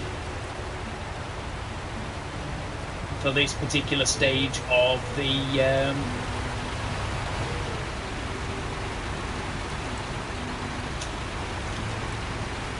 situation.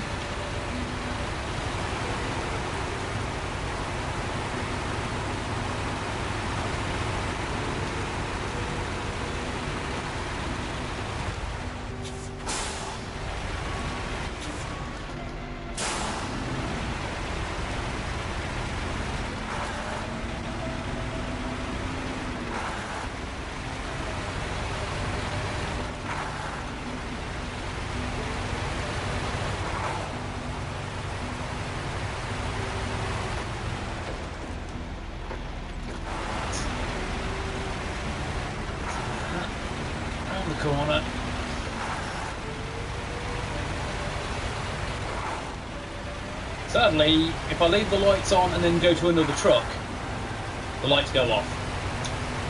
Sadly. You can't have your work area illuminated by like 50 fog lamps while you're moving stuff. Look at the list on the screen, what I've got to deliver. The slabs and the metal beams are each 2 slots.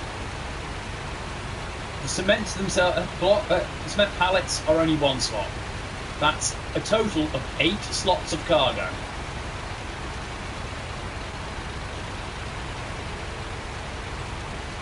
I have a crane truck, 2 trucks with cargo beds, and I now have the dairy fully equipped with the super heavy trailer again.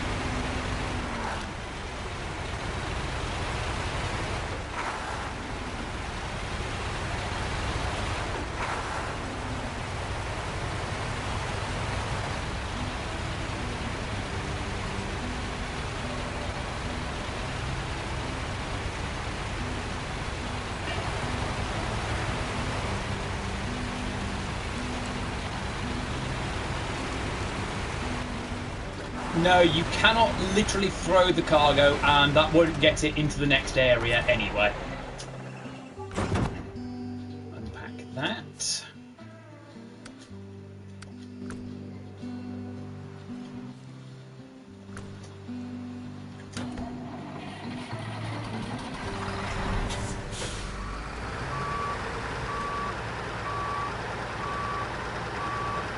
Besides, the only times I yeeted the cargo across the map have been because I broke physics.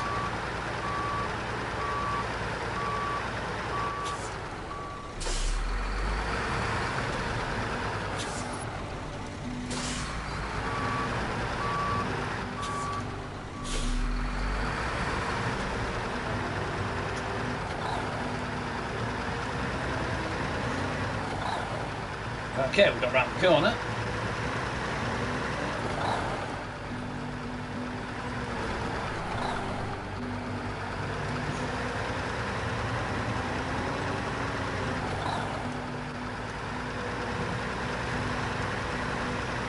If the house was set up with its long bed,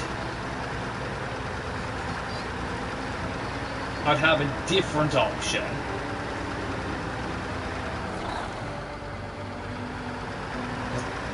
So I could keep this with a 3 slot as well,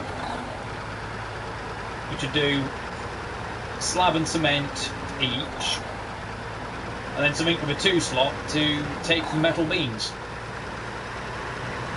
But that would have been a minimum of 2 loading screens, because you can't connect 3 vehicles in sync.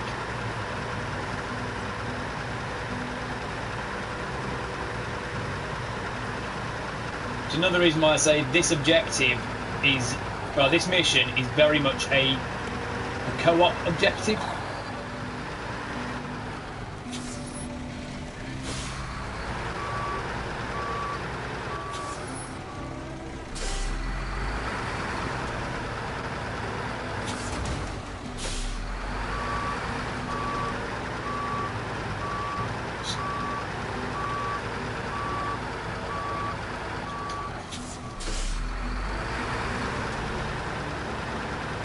I need to get the crane closer than driving forwards would allow.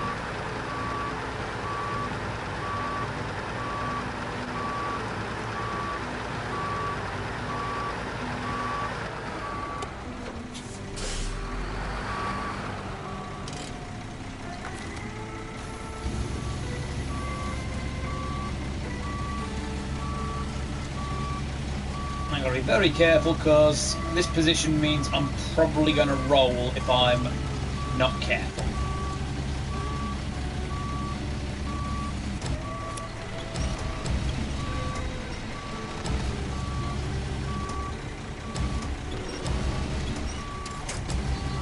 You there.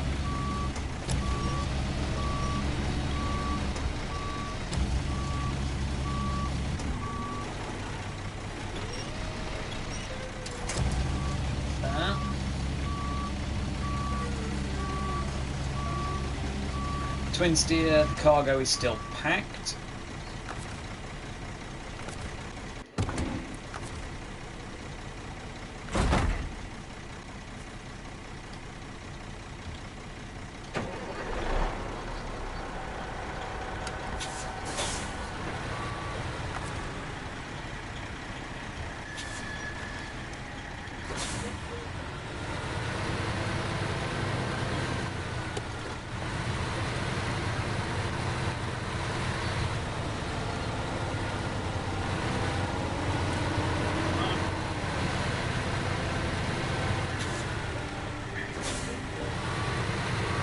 I don't want to have to keep moving.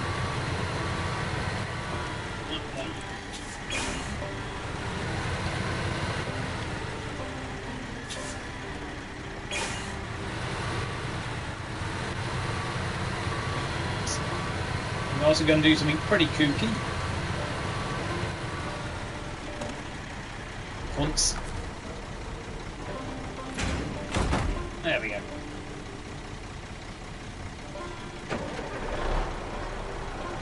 Oh no, I had turned the engine off.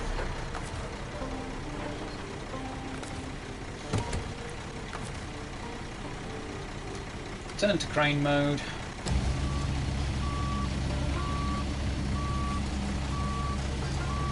Yeah, each set of slabs is 2. Metal beams is 2. So that's 2, 4, 6. 2 parts of concrete, 1 apiece. 8.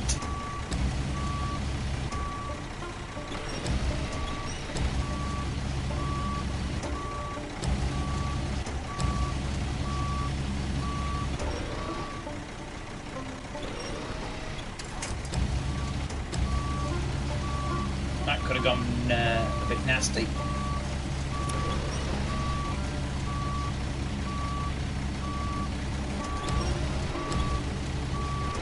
So it's as close as I can get it.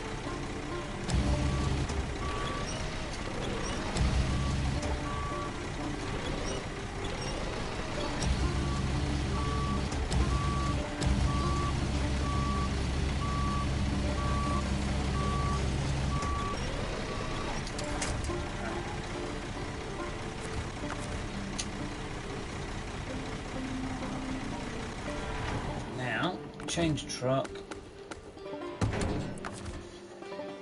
But you can't just pack additional items like that. There we go. You have to unpack anything that's already packed before doing that.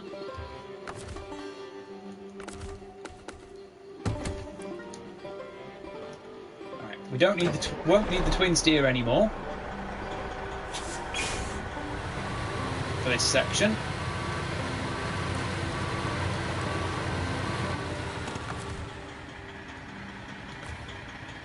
Refuel. Source, twin steer. Top that up.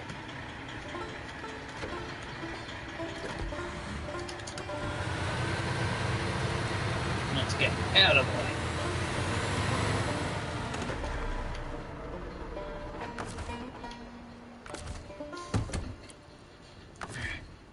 Store crane in case we need. We're going to keep these 2 here in case we need them.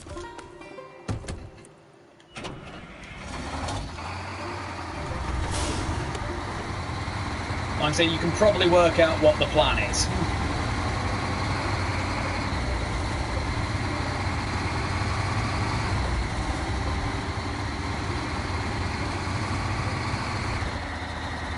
Hello Ambrose, thanks for stopping by. You have me mildly confused.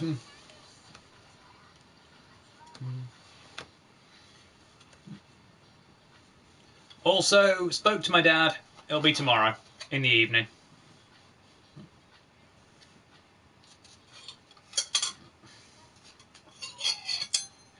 So, while we're in the loading screen.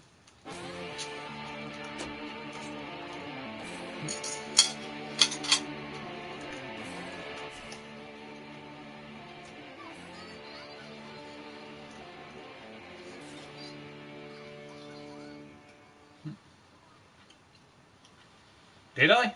Huh. Right, that's going to be awkward, but can drop off one lot there. Oh, that is going to be awkward. It's got to be the last one we go to.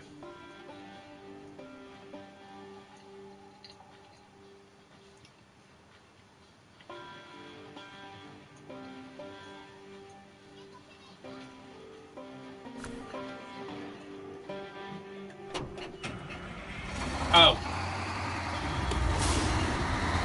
Yeah, basically it means we were taking fuel from the twin steer and putting it into the dairy. And unfortunately all of those are actually awkward spots to go to.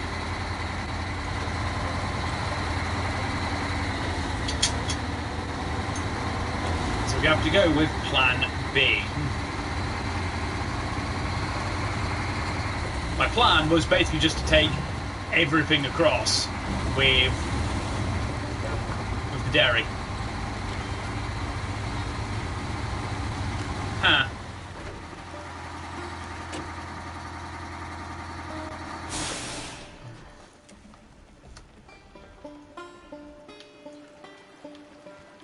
Damn, we're actually parked in the middle of that, which is not where I want us to be parked, actually. Fair enough, Mad Cat. Before you go, are you streaming tonight?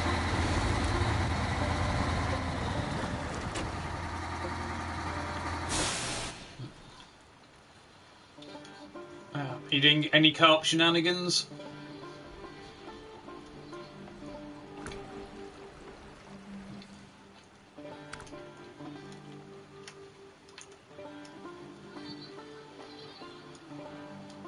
Cool. I should be done in about 10 minutes anyway, roughly. So I will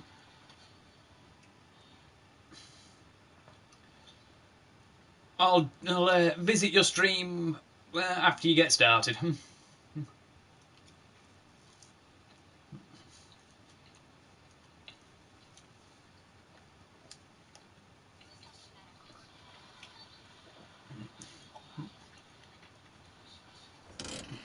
Yeah. Also, folks, if you aren't already, do please give madcat_UK a follow. He's a good friend of mine and a good friend of the channel. He does artwork, indie games, and a variety of other games. And usually streams Tuesdays, Wednesdays, Fridays, and Saturdays.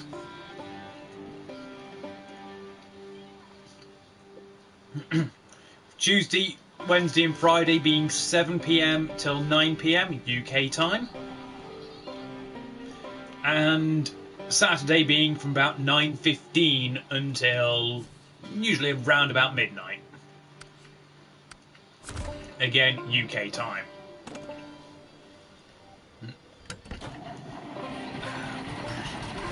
So you should be starting up in about 25 minutes.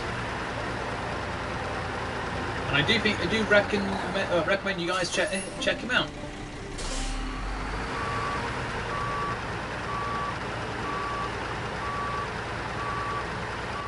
Right. In the meantime, let's get the pace star turned round.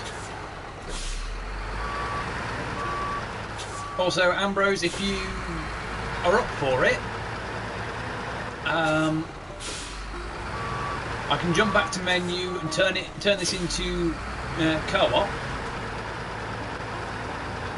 so you can give a hand with this objective if you want.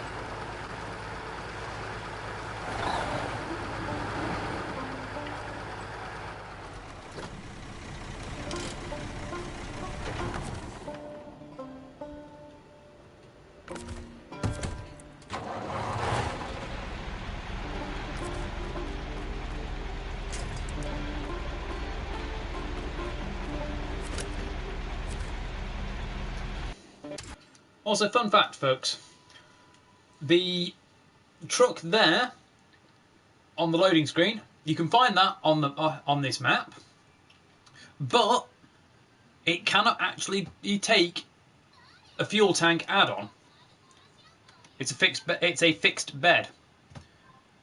People complain to the devs, so the devs put a second version of the truck in the game, which in fact can do that.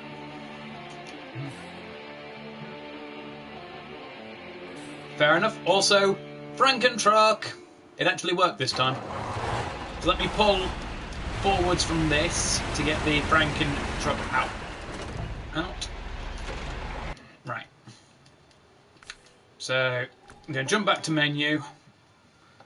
I'm going to then go into co-op, and I'm going to leave it on the. I'm going to leave the invite code on the screen for you.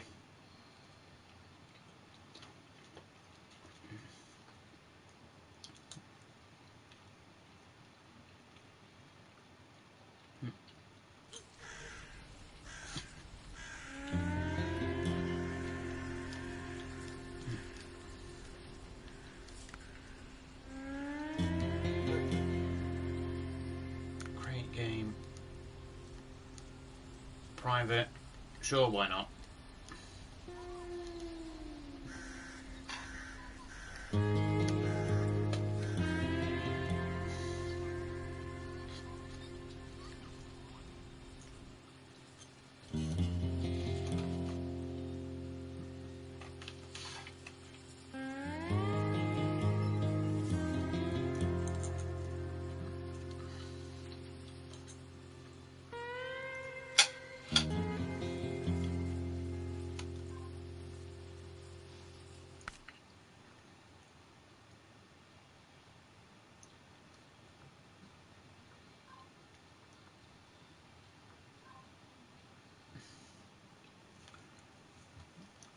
Right. I'm going to need a fuel tanker as well, because I'm actually going to need the fuel in the bloody twin steer.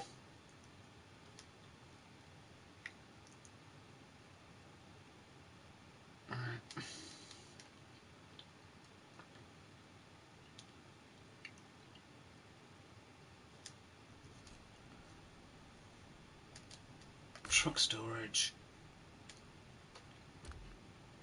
Right, you're set up for logging quest.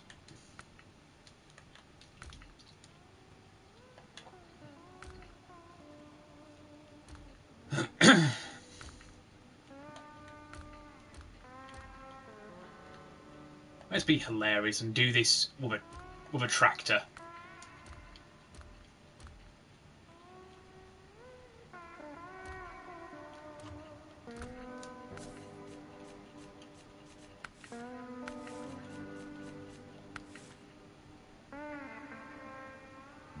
Actually, no.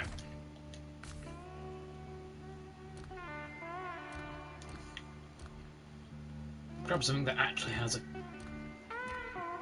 fuel tank.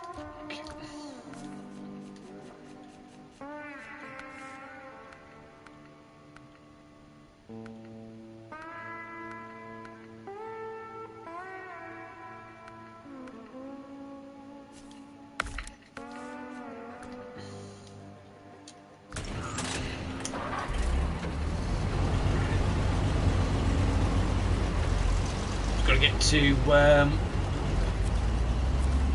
I'll get to the twin steer, I'll pause it and get the code on screen for you, because I'm going to need you in the twin steer, effectively. To my original plan, the map is not conducive to it.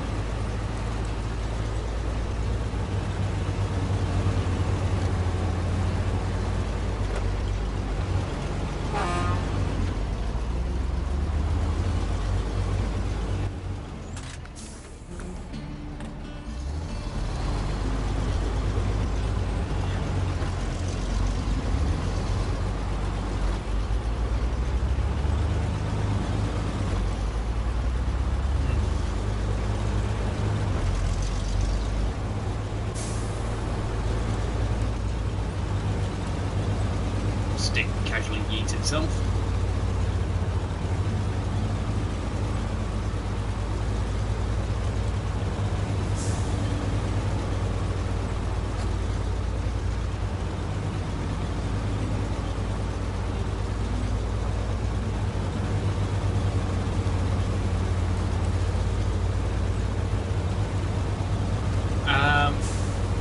Okay, go to start co-op.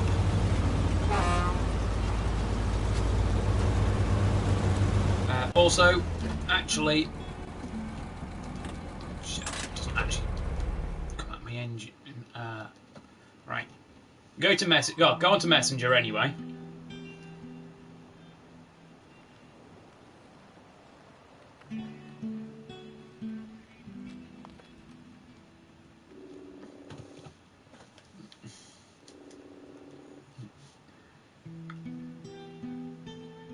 Okay, yep.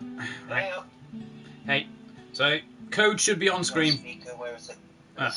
Code should be on screen. The code should. Okay. Code should be on screen. So I just go to start co-op, yeah? Yep. You want. Oh, session by code. There it is. Yeah, and you put in the invitation code that's in the corner. I've got to hit full screen to actually be able to see what the code is, because the screen I'm using to watch it on is white on res. Like a 6-year-old TV, so... 2HDQ. Yeah, all lowercase. Even the 2's lowercase? There isn't a lowercase for numbers. There is actually normal use. Then why can't it be an uppercase and just go that fashion? Huh. Right. It should spawn you into the garage at Northport. Okay. When it does, go to the map. And then go to global map, and I want you to jump into the Twin Steer in Mountain River. Okay. You won't be able to go very far because you're almost out of fuel, but start trying to turn it around. Okay. So you'll want to be reversing to the right.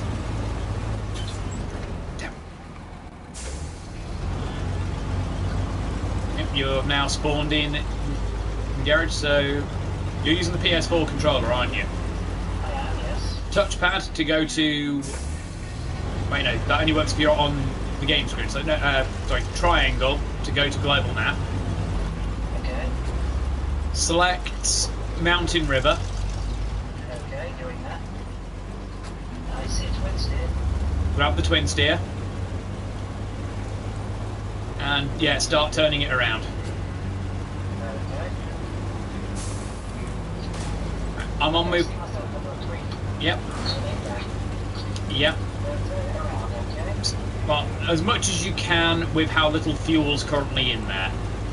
I just noticed. Yeah.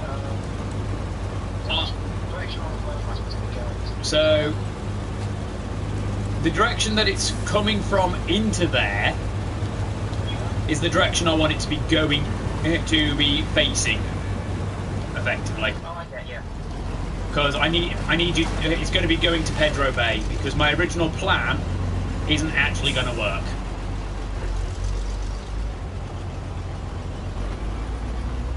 My original plan was, like I say, to drop everything off with the dairy, but that map is going to be a nightmare with how close some of the trees are. So I am not going to get that super heavy trailer through a lot of that.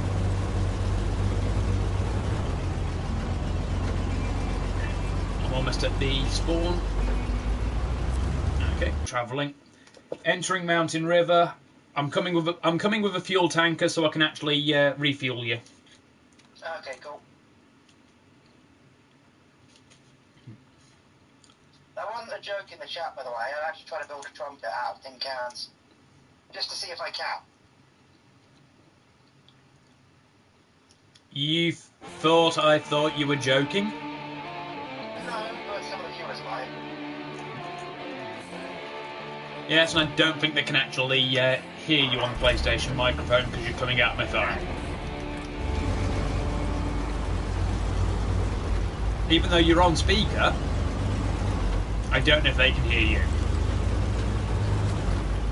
So I'm using the old setup still. I'm using the PlayStation camera. I've just spawned in, and I'm on my way. Why is there? Actually, why is? No, wow. Wondering why there was a road marker. Which of these buttons turns off the engine? L1 and X. Yeah, it's also in the function menu as well. Right. Yeah, I think I'm pointing in the right direction. We'll see in a moment, because I'm just about I'm about a minute away. I'm just passing the fuel station now. Okay. Yeah, I'm on one road back. I can see on the map, yeah.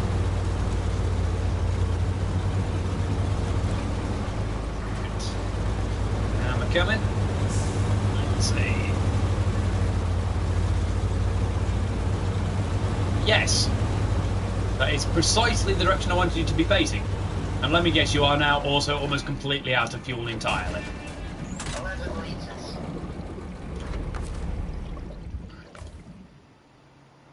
Refuel from the fuel tank. There you go. Oh, so what do I need to do now? Hang on a second, because Okay. I'm going to need to move the Azov and the Paystar, because they're in the spawn. Okay.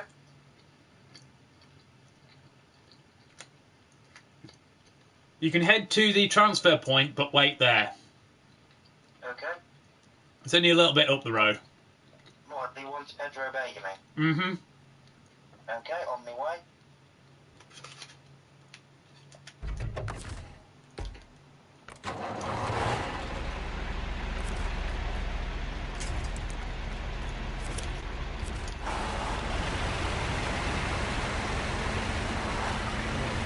I did say wait at the transfer. Bloody hell. Damn. Does that screw anything up? No. But the Paystar just suddenly went translucent and wireframed as you spawned. I pulled it away just in time. You would have spawned right in it, which, while it wouldn't have done anything to it... Oh, shiznits. I broke my suspension and I broke one of my wheels. Yeah, I can see on the screen now. It's a couple of seconds delay between what you're saying and what's happening on screen. So. Yeah. On stream, you're just going over the ice now.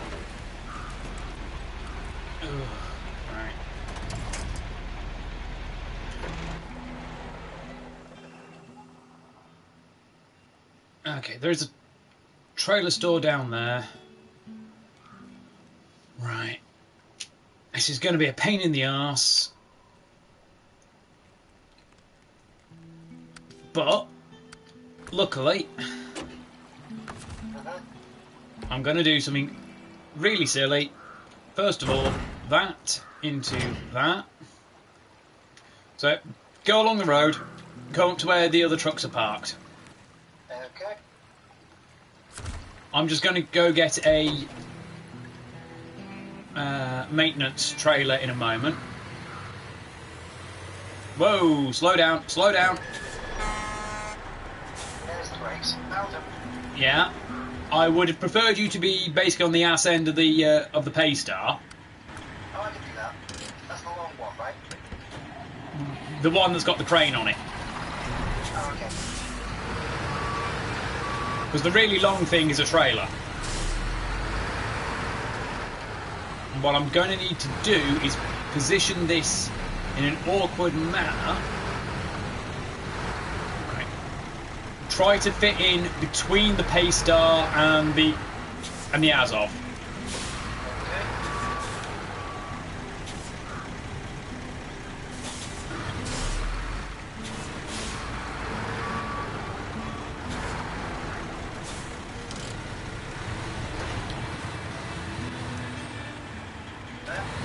little more. There we go. Perfect.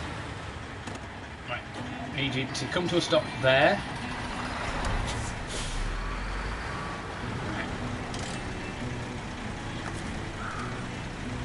Okay, so go to your contract screen. So open the map. You should see Order Master Supreme.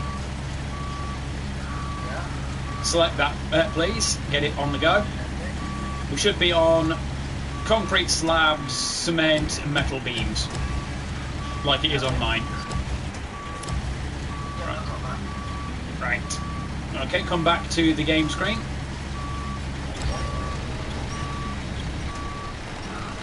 Right, so you are going to be taking these to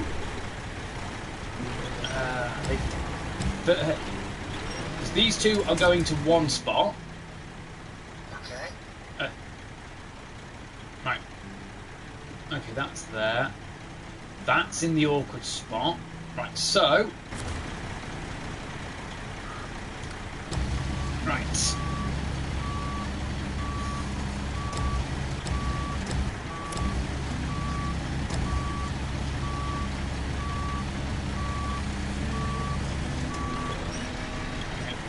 That off to there.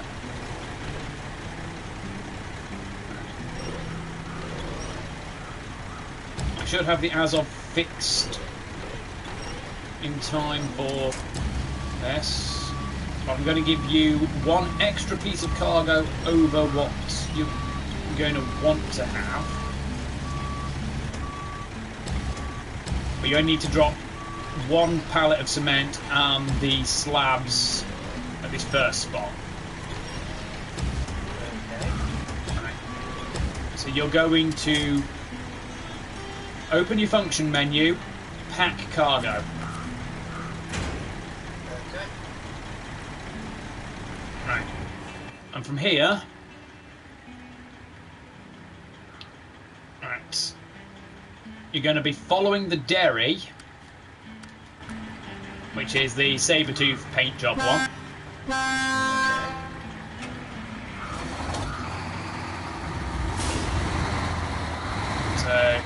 you can pull forwards now. Just be careful because, you know, stuck lamppost.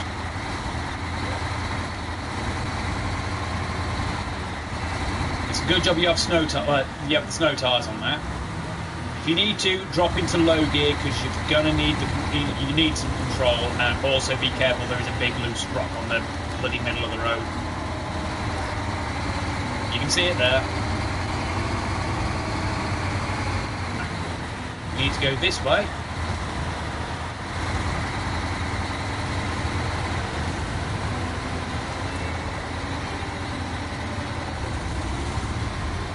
You may want to use all-wheel drive to navigate that bit.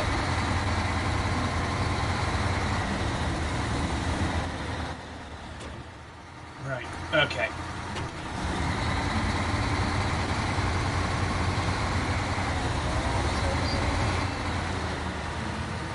You good? You good? Right. A little more. There we go. Okay, you see this road that's off to my right? Yes. You're going to go down that. So you take that turn, follow it along, take it slow because there is going to be a narrow bridge to cross, and just keep following that road to the end. You'll end up at the factory. You're going to be dropping off the slab and, well, one of the cements at that spot. Meantime, I'm going to go pick up a maintenance trailer from over this direction. I'm going to fix up the Azov and I'm going to take the trailer back to sell. Pain in the arse is I'm going to have to try and fight the super heavy along this route, sell it as well after we empty it. Then I just... Oh yeah, right. It's very... especially with the twin steer, its propensity for rolling if you're not careful.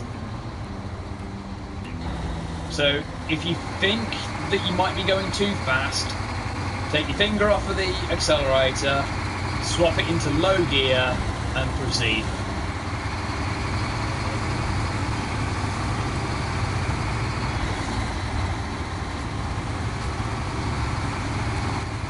So obviously this spot is a trailer stop. That's all I need.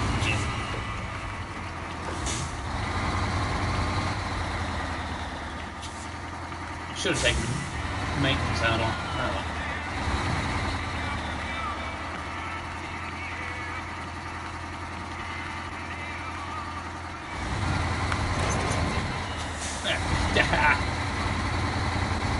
That thing just leapt across to attach to my truck.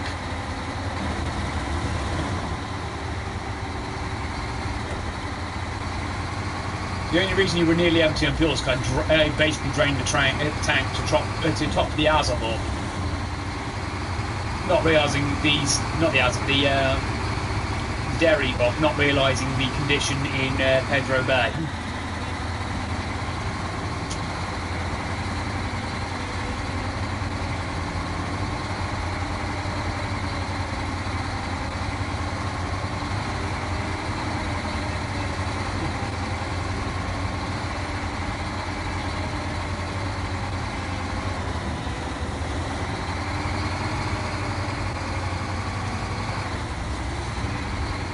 Once you've dropped that load off, come back to the trailer.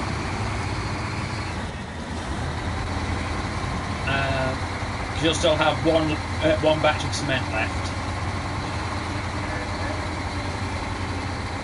Because you've got a 4-slot bed. The Azov's bed is only a 2 at the minute. It's got the shorter one on, so it can take a trailer. We're up to 5, yes, I know.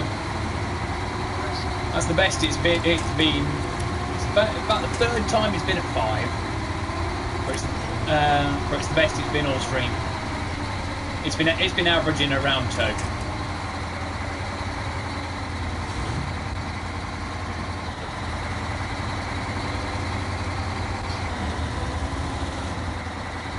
Now, like I said, I'm just going to fix the Azov and then sell off the this trailer.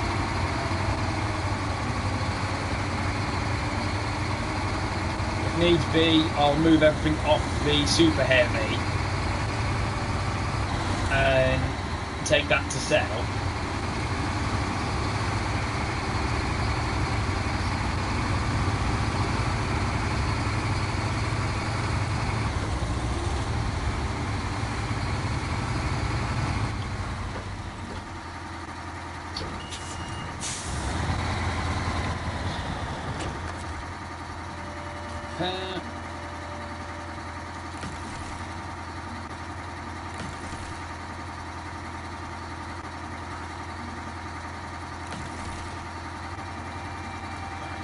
Fixed. And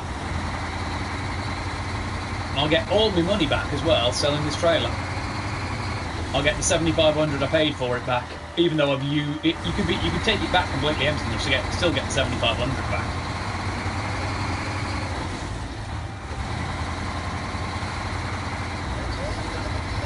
Yeah, head back to the trailer.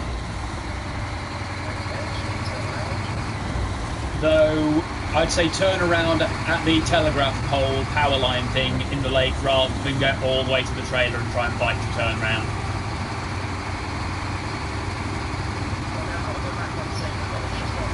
Yes. I mean when you get back to the trailer.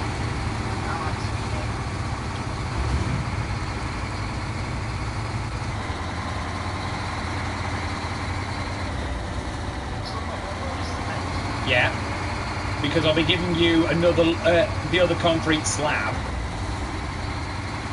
and you'll be on your way to the other thing,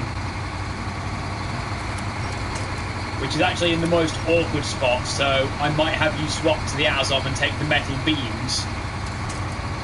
So yeah, that turning that's just before the factory. you'd be proceeding down there to the end in the Azov with the metal beams.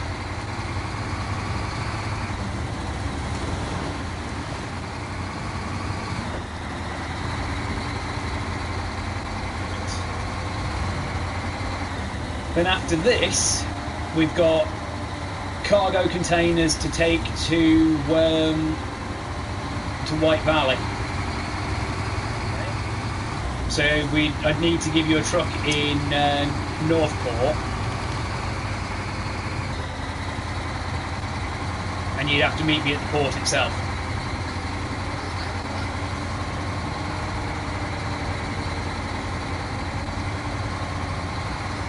Quite probably the Azov actually.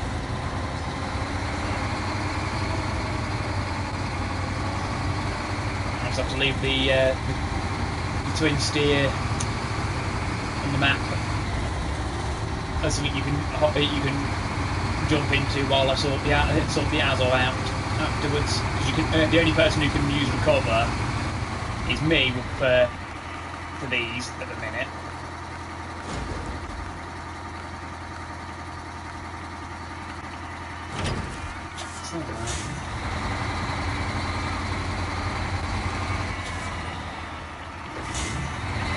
Sold the maintenance trailer, so I'm on my way back in the dairy.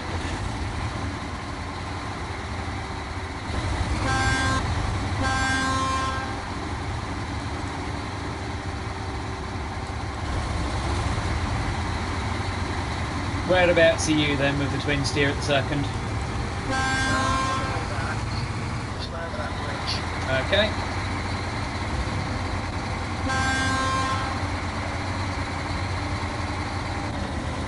You might get there ahead of me, depending on the snow conditions. It is. So be careful with the corners. So when you're coming up to a corner, take your finger off the basically take your foot off the accelerator and start to slow down.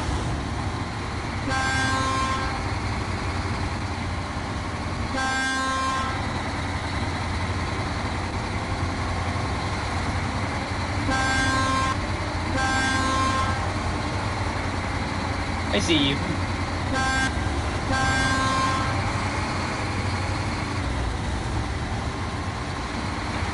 You want to hang to the right a little more to give yourself more turning. Hello, Hamburger29. Thank you for stopping by. That would be mildly useful. Which means I can focus on a little bit what's going on sorting my trucks out for the final stage of this mission, which will then allow me to do 2 logging missions that I've got left. And I have plenty of trucks ready for logging.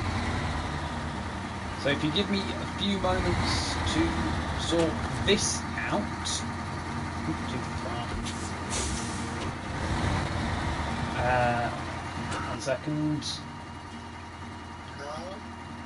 Yeah, you're there. You didn't roll. I'm about to say you didn't roll it, did you? No. No, not yet. That is the corner you needed to take. Luckily. Right, that to there. Engine off for the moment.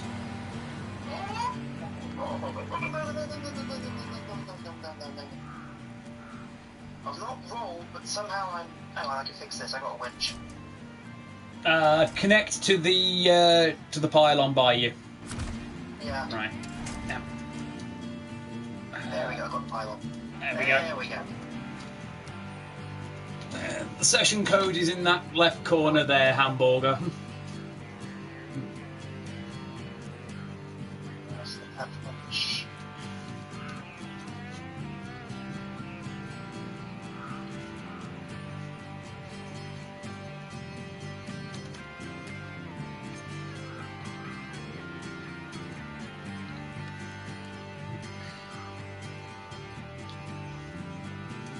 Okay, I think I figured it out. Okay. There we go. Alright. Now I'm going to need to do some load manipulation.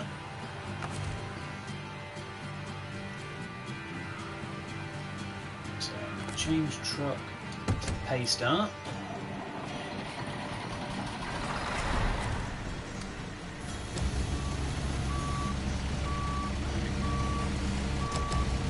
The code was on screen.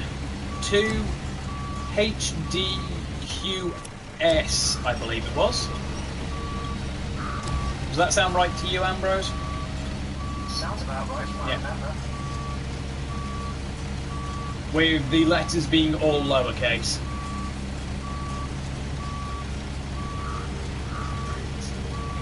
Let's get this secure here.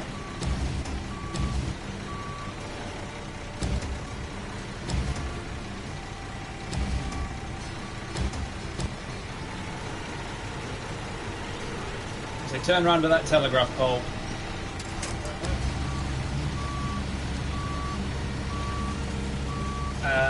Actually, jump over to the Azov. Okay.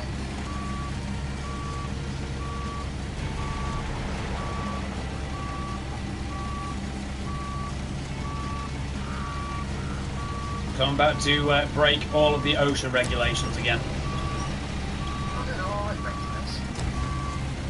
It has been noticed. Right. Are you over in the Azov now? I am, yeah. Right, secure the load. Okay. And the route you were on originally to get the to drop off that first load, do that again. Only take that last right-hander before the warehouse. Okay.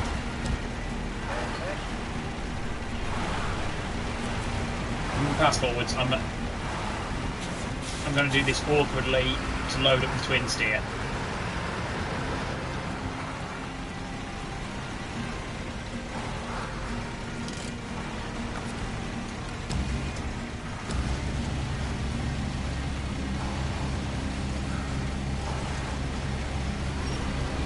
Especially since this crane only goes so far because it's so far back. Like I said, Hamburger, you are welcome to join us. The code was on screen. I'm going to put it back on screen again in a moment.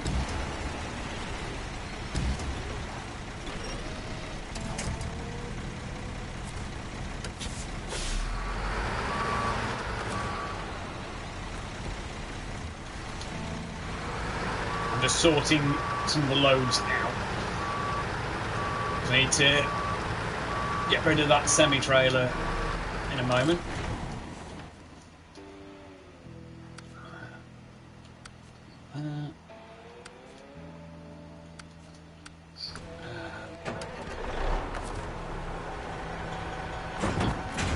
Would have preferred if you'd, turn the engine off first. Never mind. Yeah. Never mind. Because the stock landing is in a very awkward spot.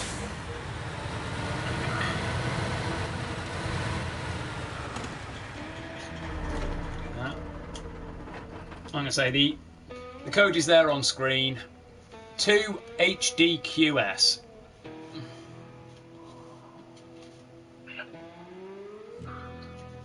Just make sure you have your cross-play turned on if you're not using PS4. BRB. Okay.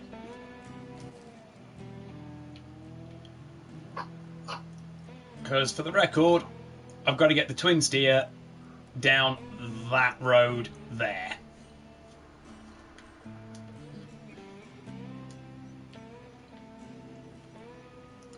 Back out. Which is why I'm having to change my original plan, which was to take everything using the dairy.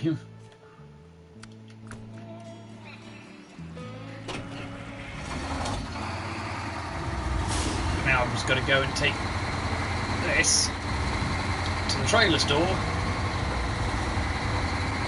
I can sort things out from there.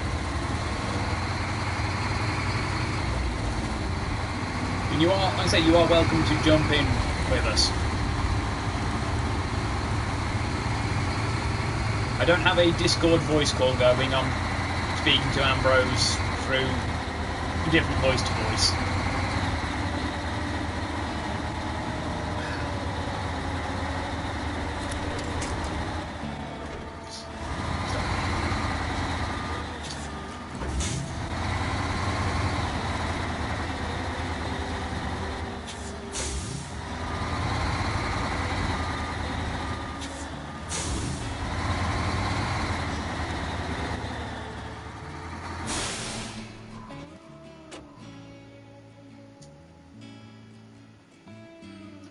Really awkward spot to be in.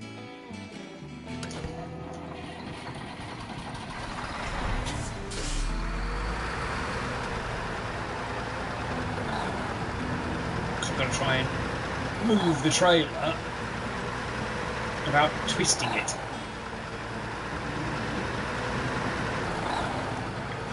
So I took the corner too shallowly.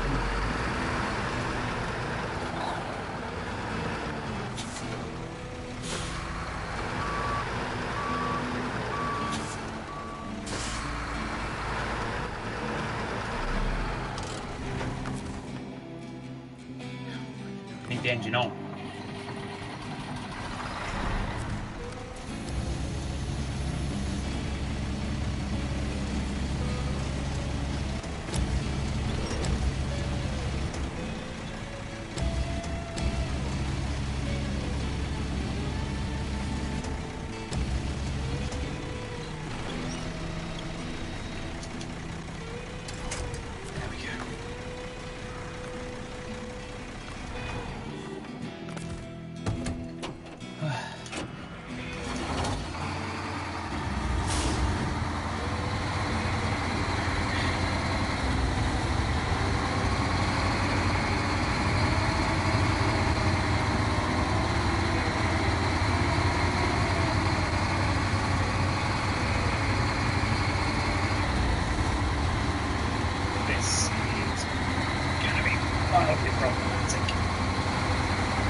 Dip lock. Are we?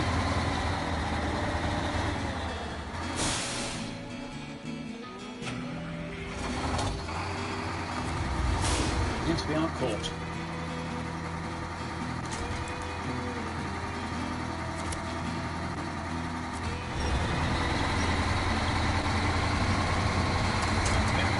Through that.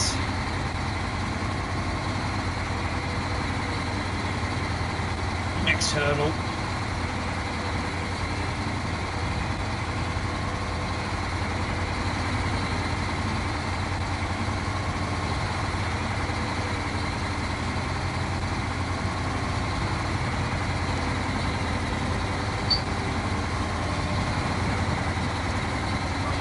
Okay. You missed me having to finagle the super heavy using the crane, actually. Yeah. I managed to get it caught between two sets of wheels on concrete. It would not go anywhere. Managed to lift it out of the way.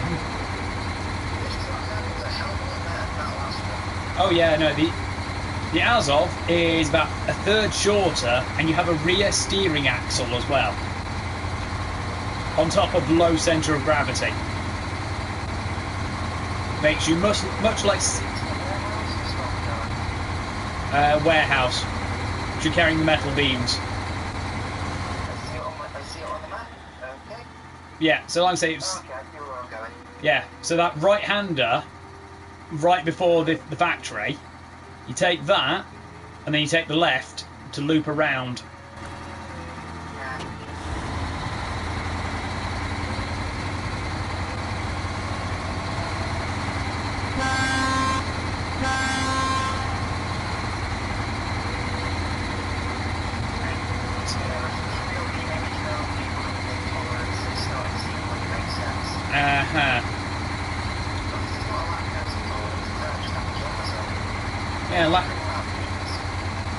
A lactose intolerance would be horrible.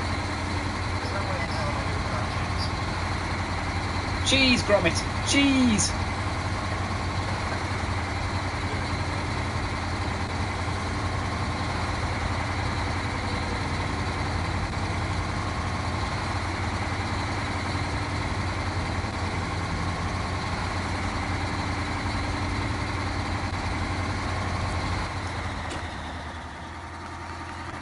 So that's nearly 10 grand, that trailer.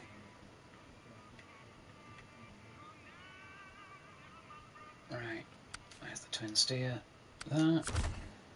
Yeah, the stock landing is a very, very awkward spot.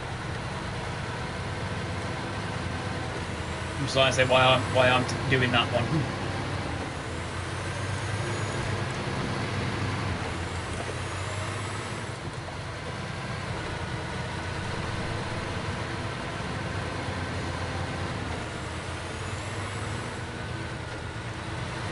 Did you have to rip half the underside of this truck out?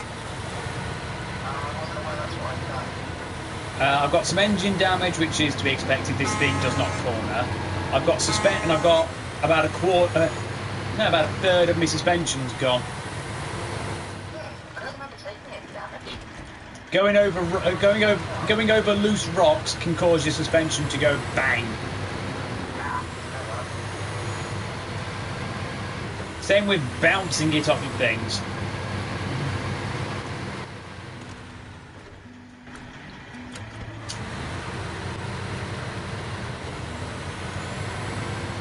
It also, if you go over loose rocks and bounce it, you can also take some pretty big tyre damage.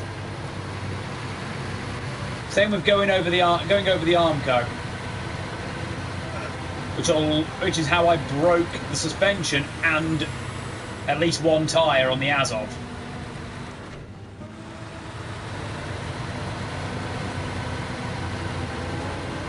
Because what I clipped wrong.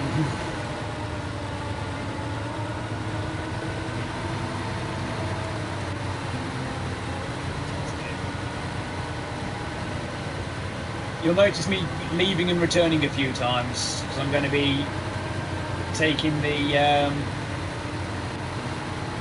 the twin steer out once I've dropped this load off.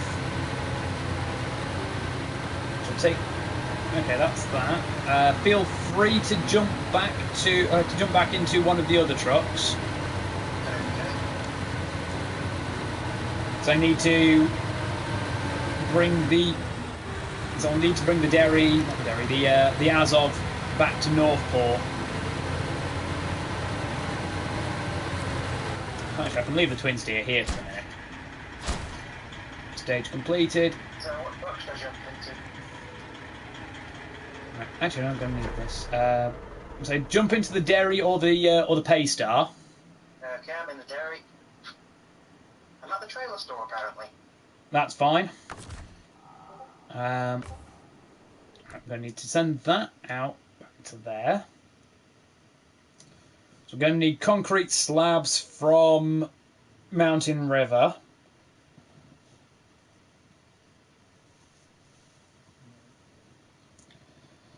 Which can be done by itself in a minute.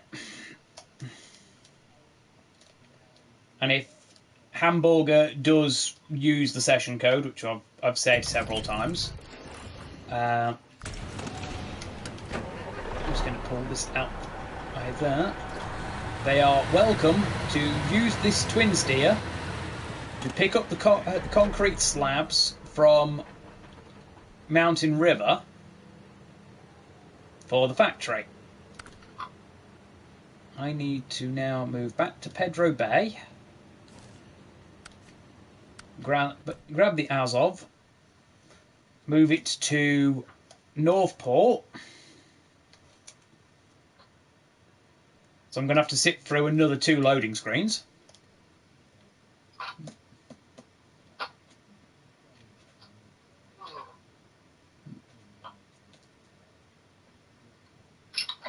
Luckily, this is the final stage. Okay.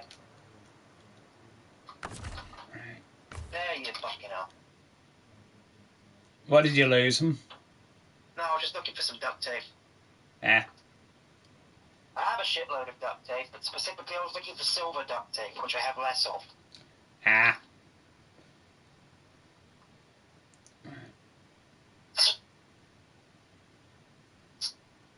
Okay. Because you'll be using the Azov again. Yeah. The truck I'm going to be using does not have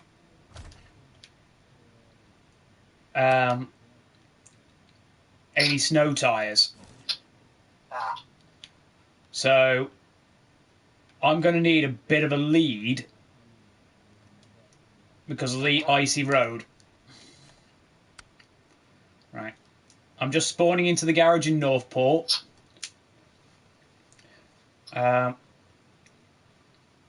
So once I get to there, I can drop the Azov off onto the map, and you can then jump across into the Azov. Okay.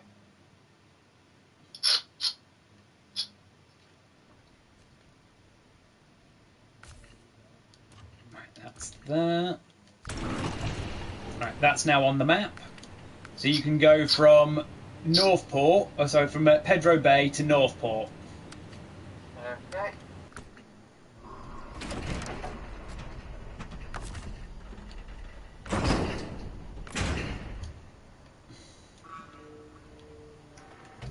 I'm not seeing it's an option on my thing. Well, because you have to go on through the map. Okay, do I just drive there or what? No. Open the map. I'm on the map, yeah. World map button. Oh, world map, okay. Northport. And you want the Azov. Okay, there it is.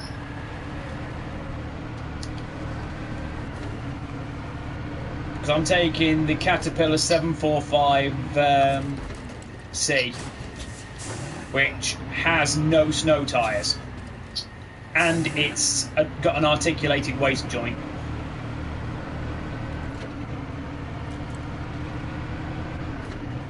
But it hauls cargo containers. Okay, so I'm in the map. Where do I go now? You're now in the Azov, aren't you? Yes. Okay, pull onto the road. Okay. And you want to be going to the left. Okay.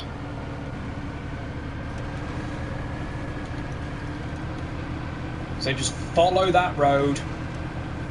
You'll end up at the port.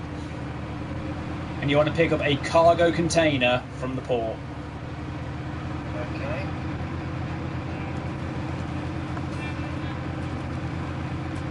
So if you're on the right track, if you're on the right path, you will actually go past me. Okay, I see the port. Just checking the map, make sure. It's literally, you can't miss it. It's literally the other end of the road.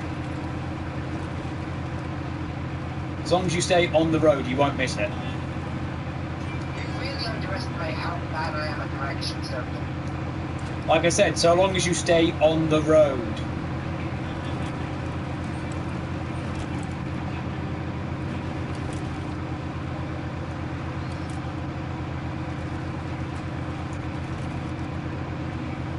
I say, if you're on the right path, you will pass me, and I'll try to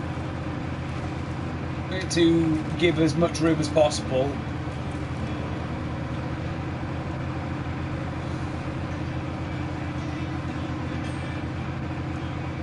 But then once you've picked up the load, you just follow the road back past the garage, and we want the White Valley one. There you are.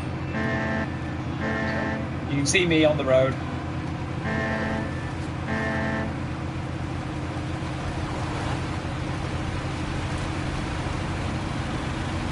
So like I say, I've got no snow tires in this. It's mud tires only. We've got two watchers again.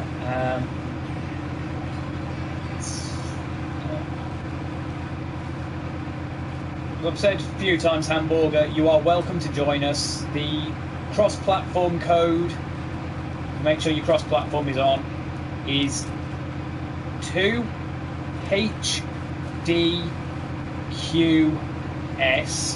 with the letters all lowercase.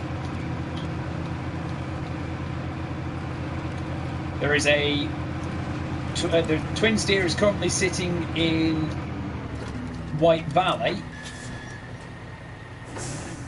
If you would utilise that to get the 2 lots of concrete slabs, it would be appreciated.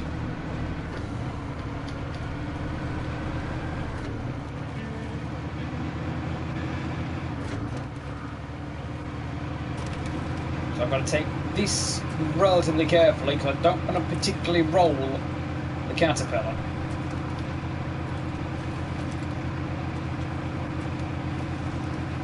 I'm going to work out what trucks to fit out for long logs, and well, I've got one fitted for long. I've got to work out medium should be fine. I've got the Forester for that, but it's what else to fit for long.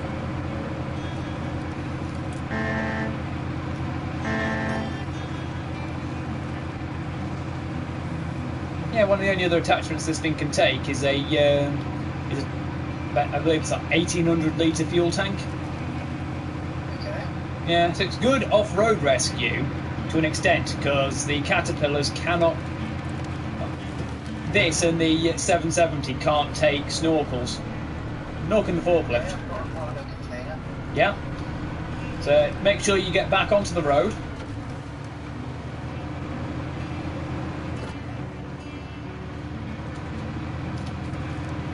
And then you want to head up the road past the garage. Like if you want to check where I'm going on the map.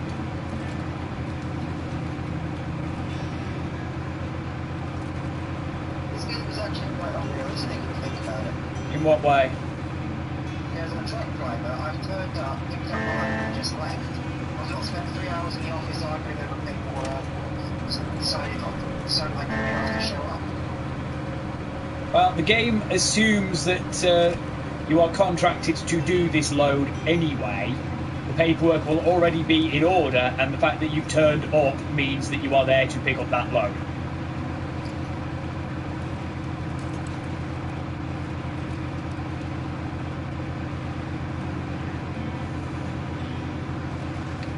But yeah, you should be able to see the route I've been going along.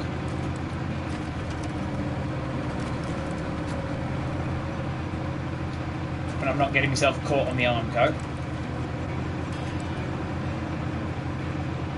And the road will split off near the end. You want to ignore the fork off because that'll take you the mountain river route. We don't want that because sticking on the road as it travels takes you up to the tunnel, which leads you to White Valley anyway. Yeah, I can see the road you're on. Yeah.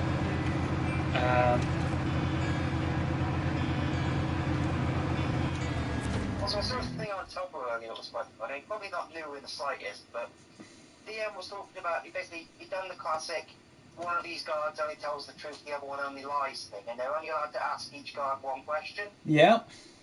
Unfortunately, the DM forgot to specify that they weren't allowed to brutally torture the guards.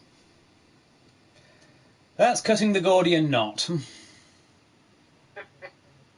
They just brutally tortured them until one of them ran away from the safety door, so he followed him. Of course.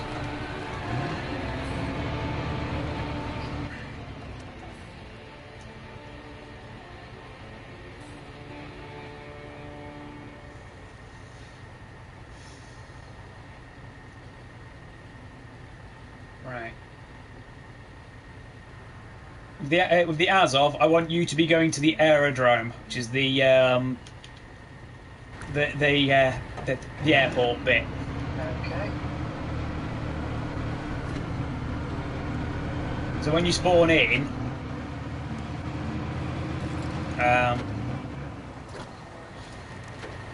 just basically follow the road as it runs. Okay. Which will basically take you down the left side of the map.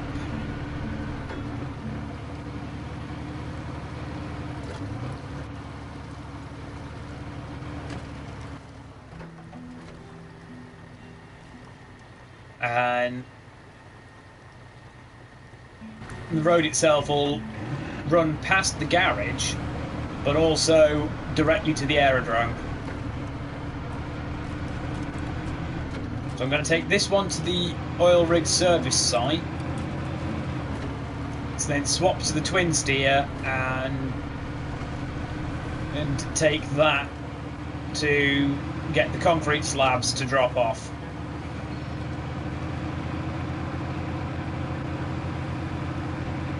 I get the feeling you'll be done with the Azov by the time I'm about halfway through.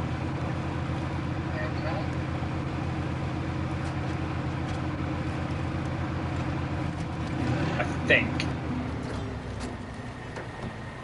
So while it's not particularly fast, the Azov is robust and you have plenty of fuel.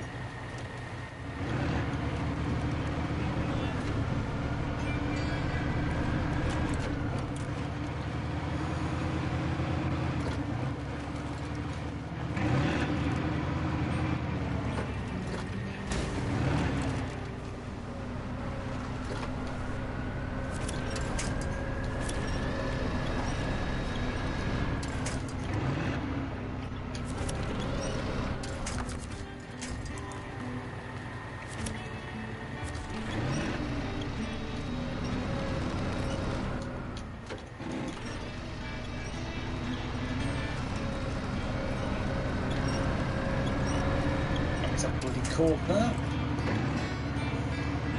The Armco again. My trucks really seem to like running over the Armco.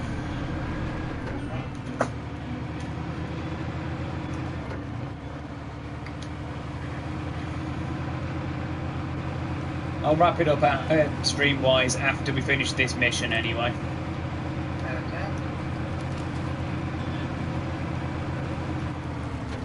Obviously, Mad Cat got his stream on the go now. So you're welcome to tune into his stream afterwards if you want. I'm not sure what he's actually streaming at the minute though.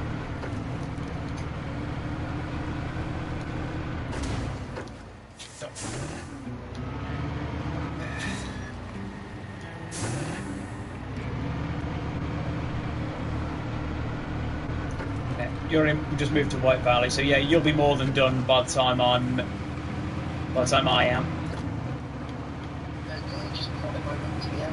Yeah, just follow the road down, and it curves to the right. You go over the bridge, and then just follow it left,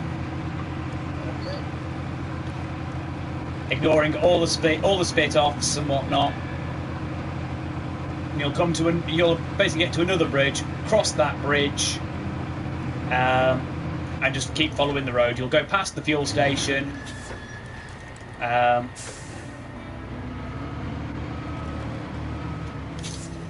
which is nice and easy, and just literally follow it. You go past the garage, it loops round behind the garage, and then round into the aerodrome. And again, if you're on the right track, you'll end up passing me. So I'll be taking the twin steer out.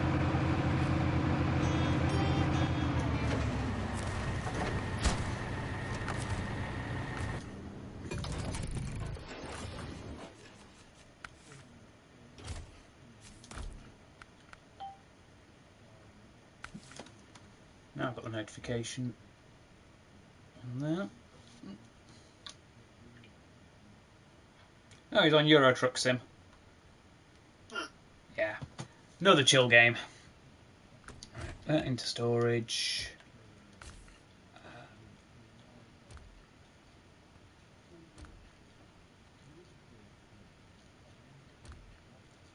Where is it?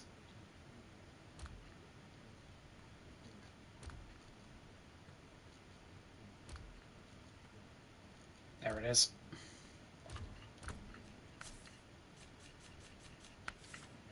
Set up for mediums. getting this ready for the next mission. That's not specifically. What? That trailer you've got. Well, this truck is specifically for logging. Okay. Yeah. The extension on the back end allows it to take medium logs, otherwise it's short logs. That tractor. It's not quite a tractor, it's a dedicated logging vehicle. It's a mishmash of a couple of vehicles, though.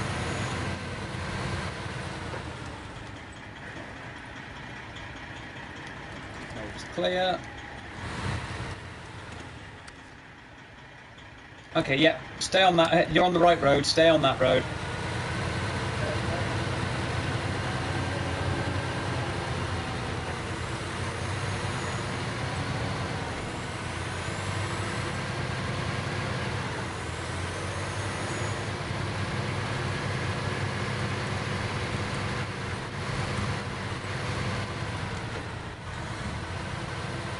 And again, in the interest of you not dicking around doing jack shite for 10 minutes.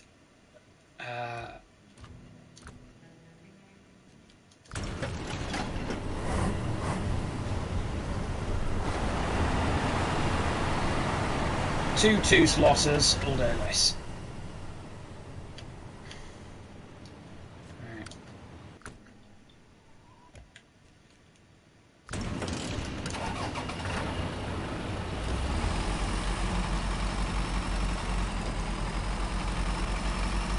Okay.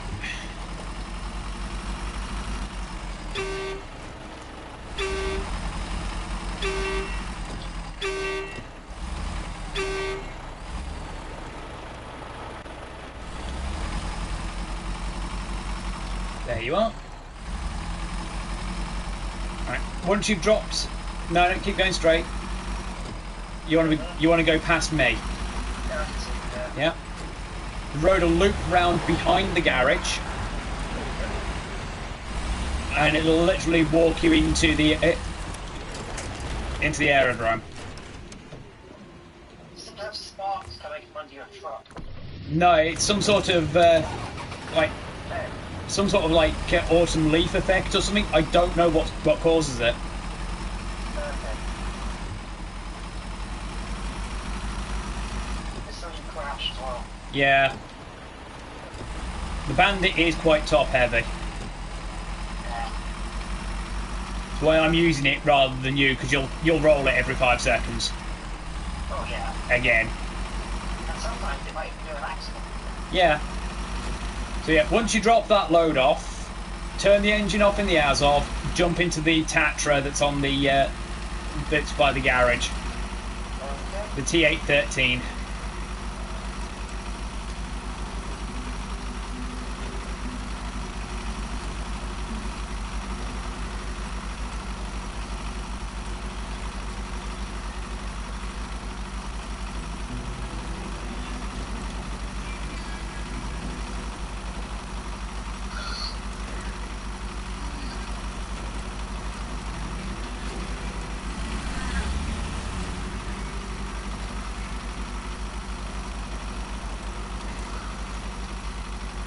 Annoyingly, the logging trailers are the most expensive trailers. The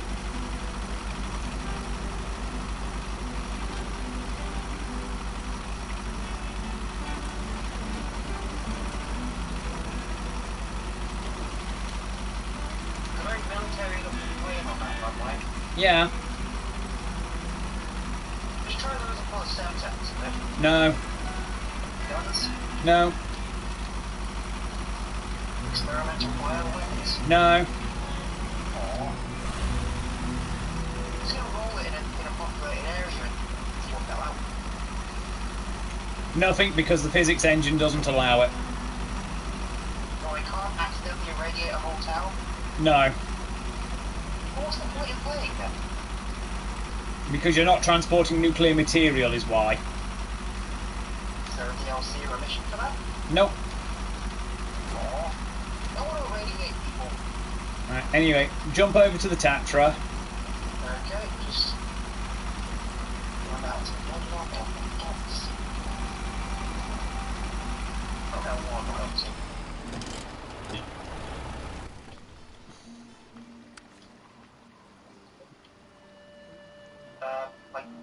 My whole PC's lagging. Give me a minute.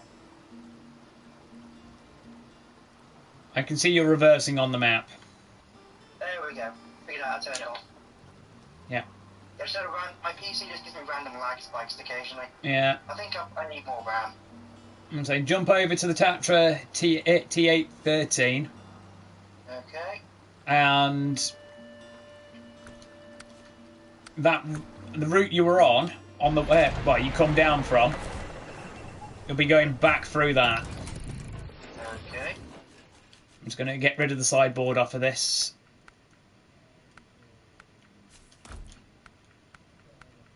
So take the same route again, yeah? Yep. Okay. Yeah, so come out the garage, turn right. I'll turn right. Yeah. For some reason I thought it was left. I'm gonna get the Azov and another truck set up for long logs, whilst you catch up to the bandit. Okay.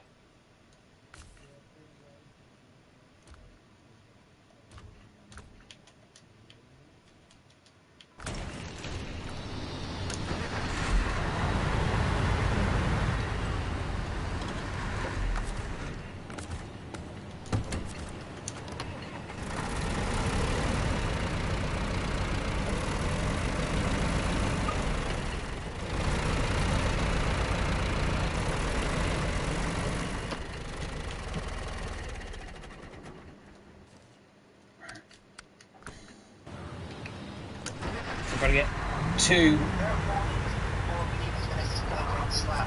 Yeah, 2 lots of which take 2 slots each.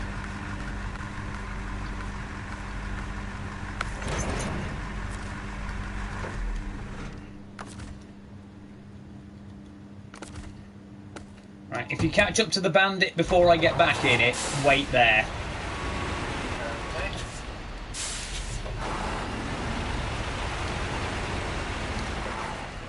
As I say, I'm just sorting out the trucks for the next one.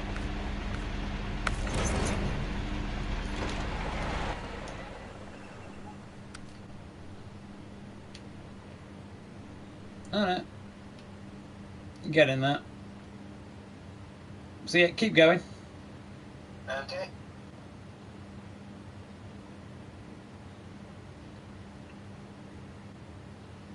Because the bandit's almost at the bridge. The other bridge. The one that's at where you came over. Right, I've got the truck set up. I'm going to be moving the bandit along, and I'll wait at the bridge.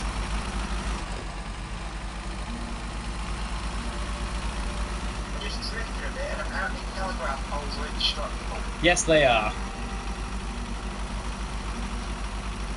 How much damage did you do, and to what?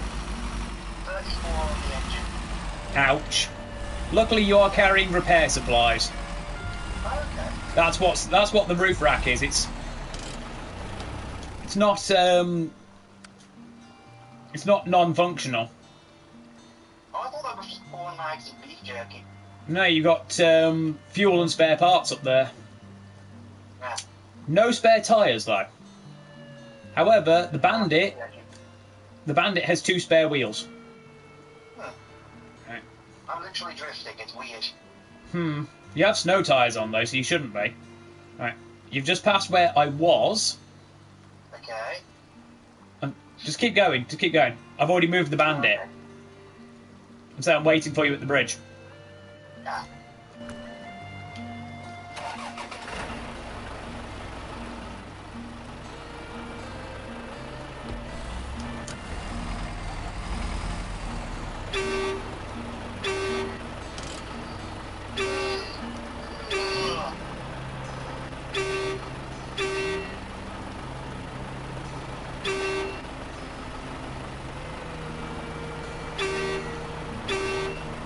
just saw you through the trees. Slow down.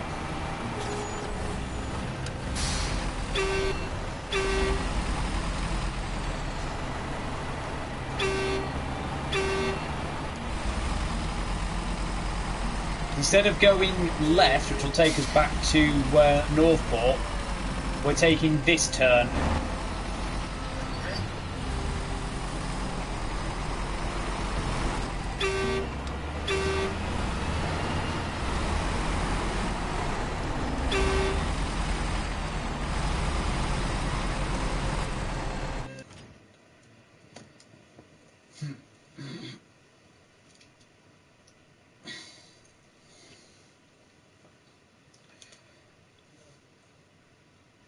Right.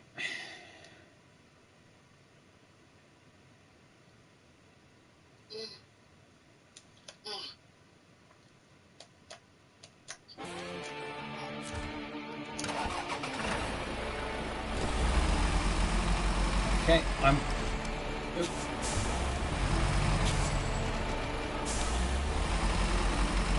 clear, so you can transfer through. When you spawn, you may want to reverse a little bit, because you want to take the right-hand turn.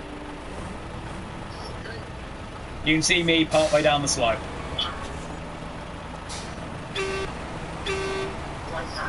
Yeah. Take it slow, because this is a windy road. I'm actually just coasting.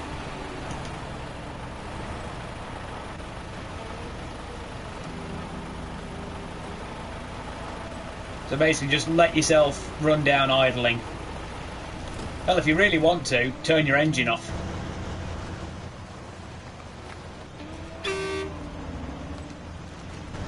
And just let gravity do it.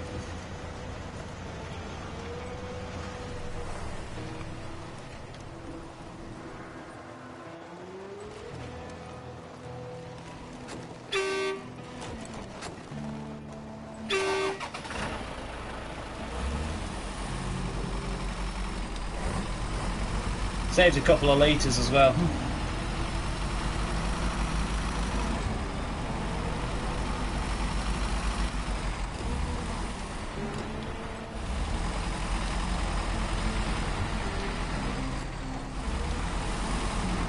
Tight, I would say tight left corner.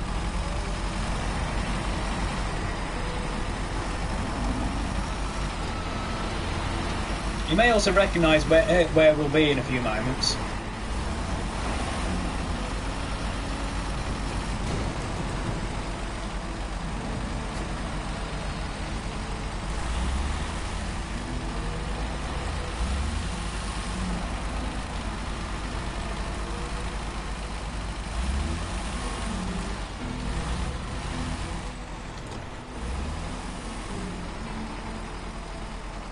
Because while it's no longer there, this is where you drop the bloody metal beams. When you rolled the bandit when we were fixing the pipeline. I don't remember doing that. It was about 3 weeks ago. That's probably why I don't remember it.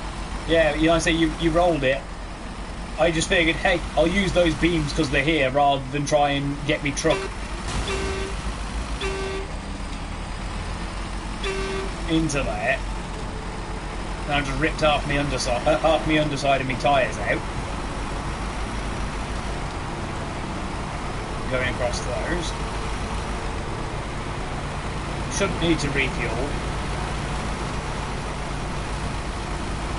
Be careful, it's you want to be taking the corner as a fairly hard right. Okay, we're fine.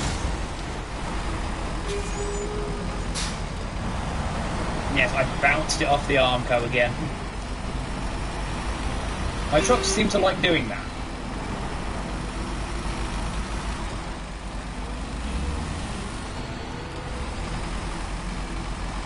This is where it's going to get a little awkward.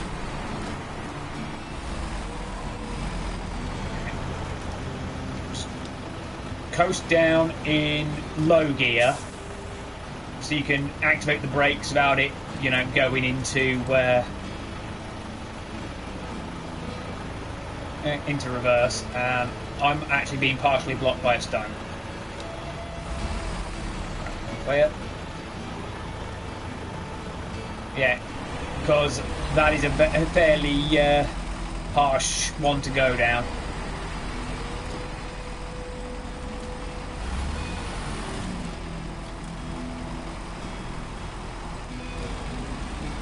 There's also here where I rolled the Azov on Monday.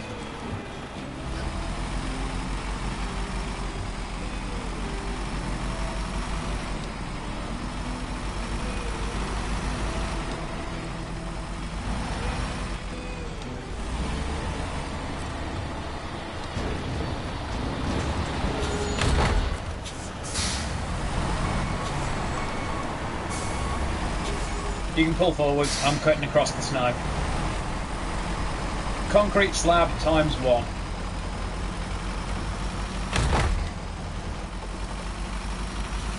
You're welcome to try turning around or just do what I did and loop around through the snow.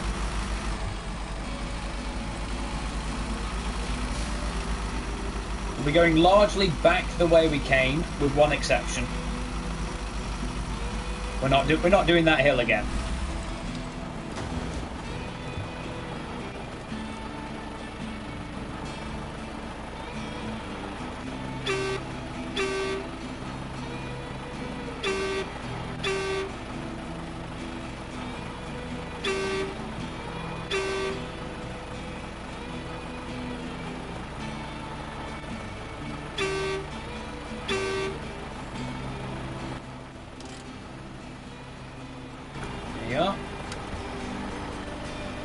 Slow down and follow me. If you haven't got it engaged already, you may want to engage all wheel, and you'll quite probably want your diff lock as well. In fact, you'll definitely want the diff lock because I've had to go into low gear. The Azov has to go in low gear across that as well.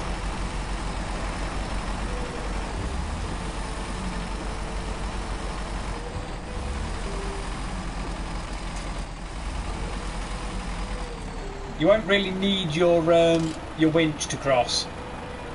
That's the wrong one, that's all. Yeah. Okay, I'm stuck. Stuck. Stuck. All wheel, diff lock, okay, or lock. Okay. You'll have to use the winch as well then. There should be some fairly secure trees.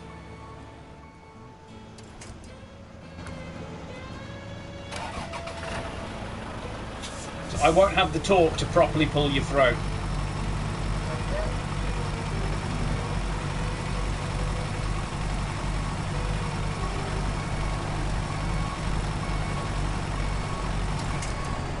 You're almost there.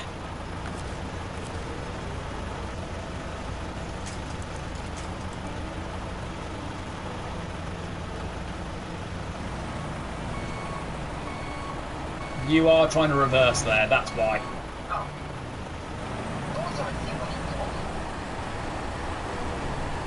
Stop. Retreat. Okay, yeah, you're fine.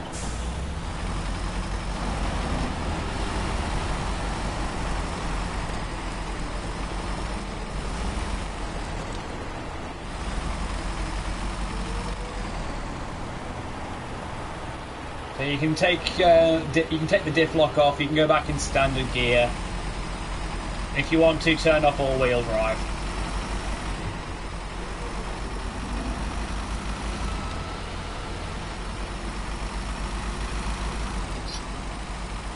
Yeah, technically, we actually saved time with that.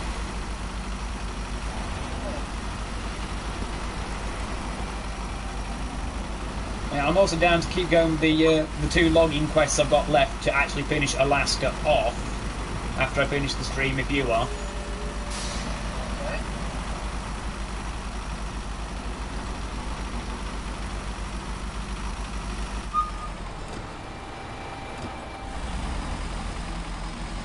Bandit is definitely faster than the Tatra, but I'm not massively outpacing you.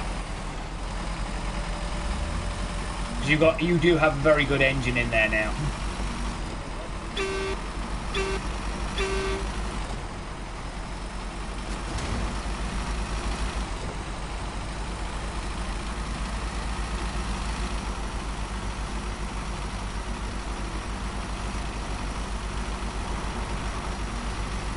And you'll also have more torque going uphill as well.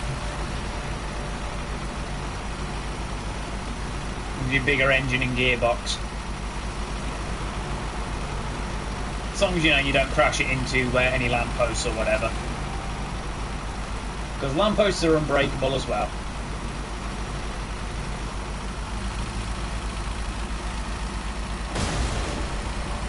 Oh, that was a big ding.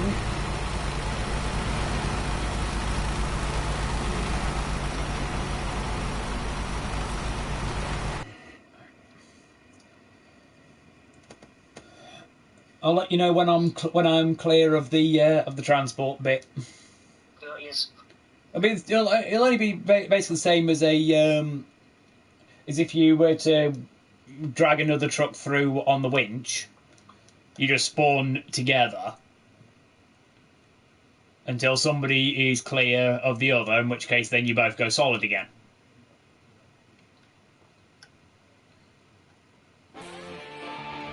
But it does mean if something happens, we're not about to run into each other. I'm clear.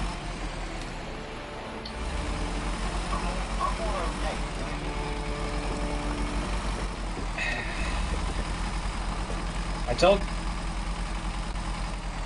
Dakana it's on Monday, no dad jokes.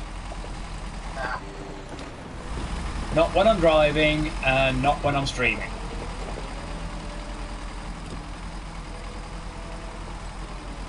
Because I will turn this truck around, and there will be no concrete slabs for anybody.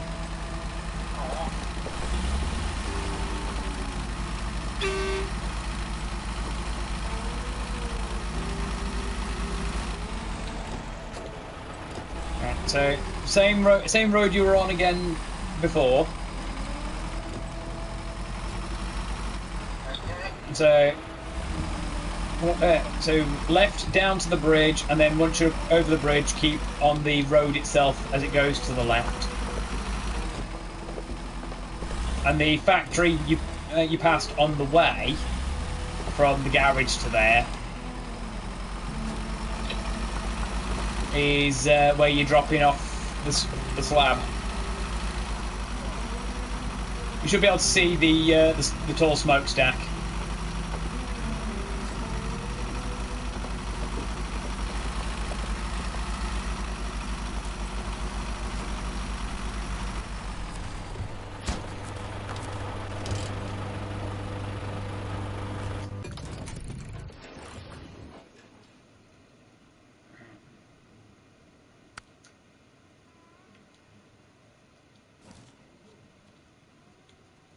In the meantime, in the interests of costs, I'm going to recover the pay star and take the crane off of it,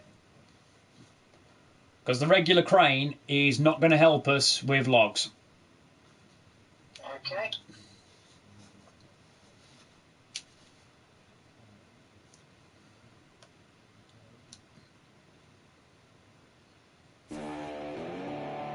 Okay. Yep. So I'm going to recover that. Then I'm going to, once I've done that, I'm going to wrap up, and then we can get the last two on the go, which will see me done in Alaska for the and the last of the non-DLC American maps.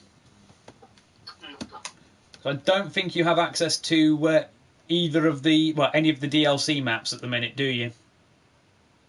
No, I don't. Check the global map.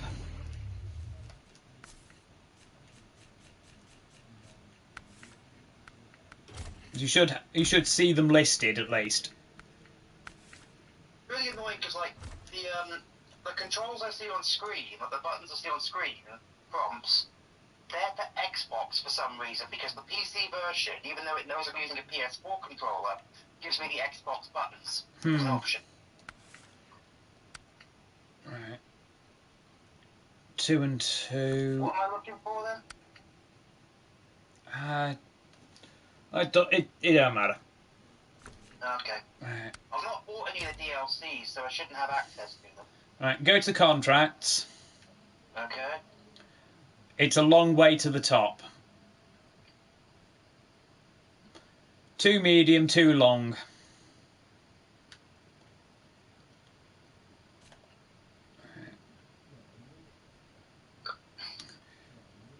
Do you want the easier run or the harder run? I want the one that's less likely to see me toppling over into a ditch.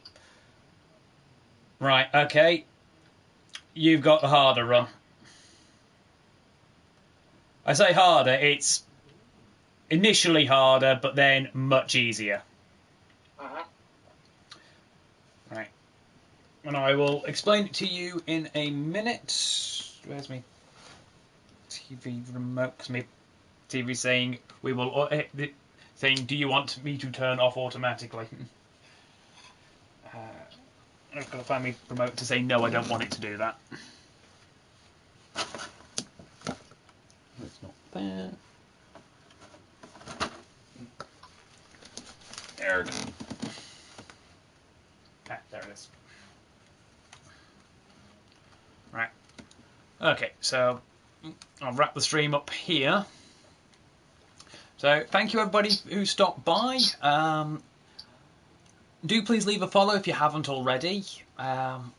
Make sure you turn your notifications on so you get notified whenever I go live. And I will possibly be back tomorrow, maybe with some more SnowRunner, with some of the DLC maps, before I go to Tamir in Russia to actually do that.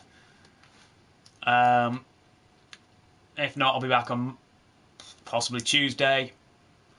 Hopefully, fingers crossed, I'll be back on Wednesday with my Death Watch group, where I'll be where I, as the GM, will be taking Ambrose Rothwood, who, if you've heard a disembodied voice, that's him.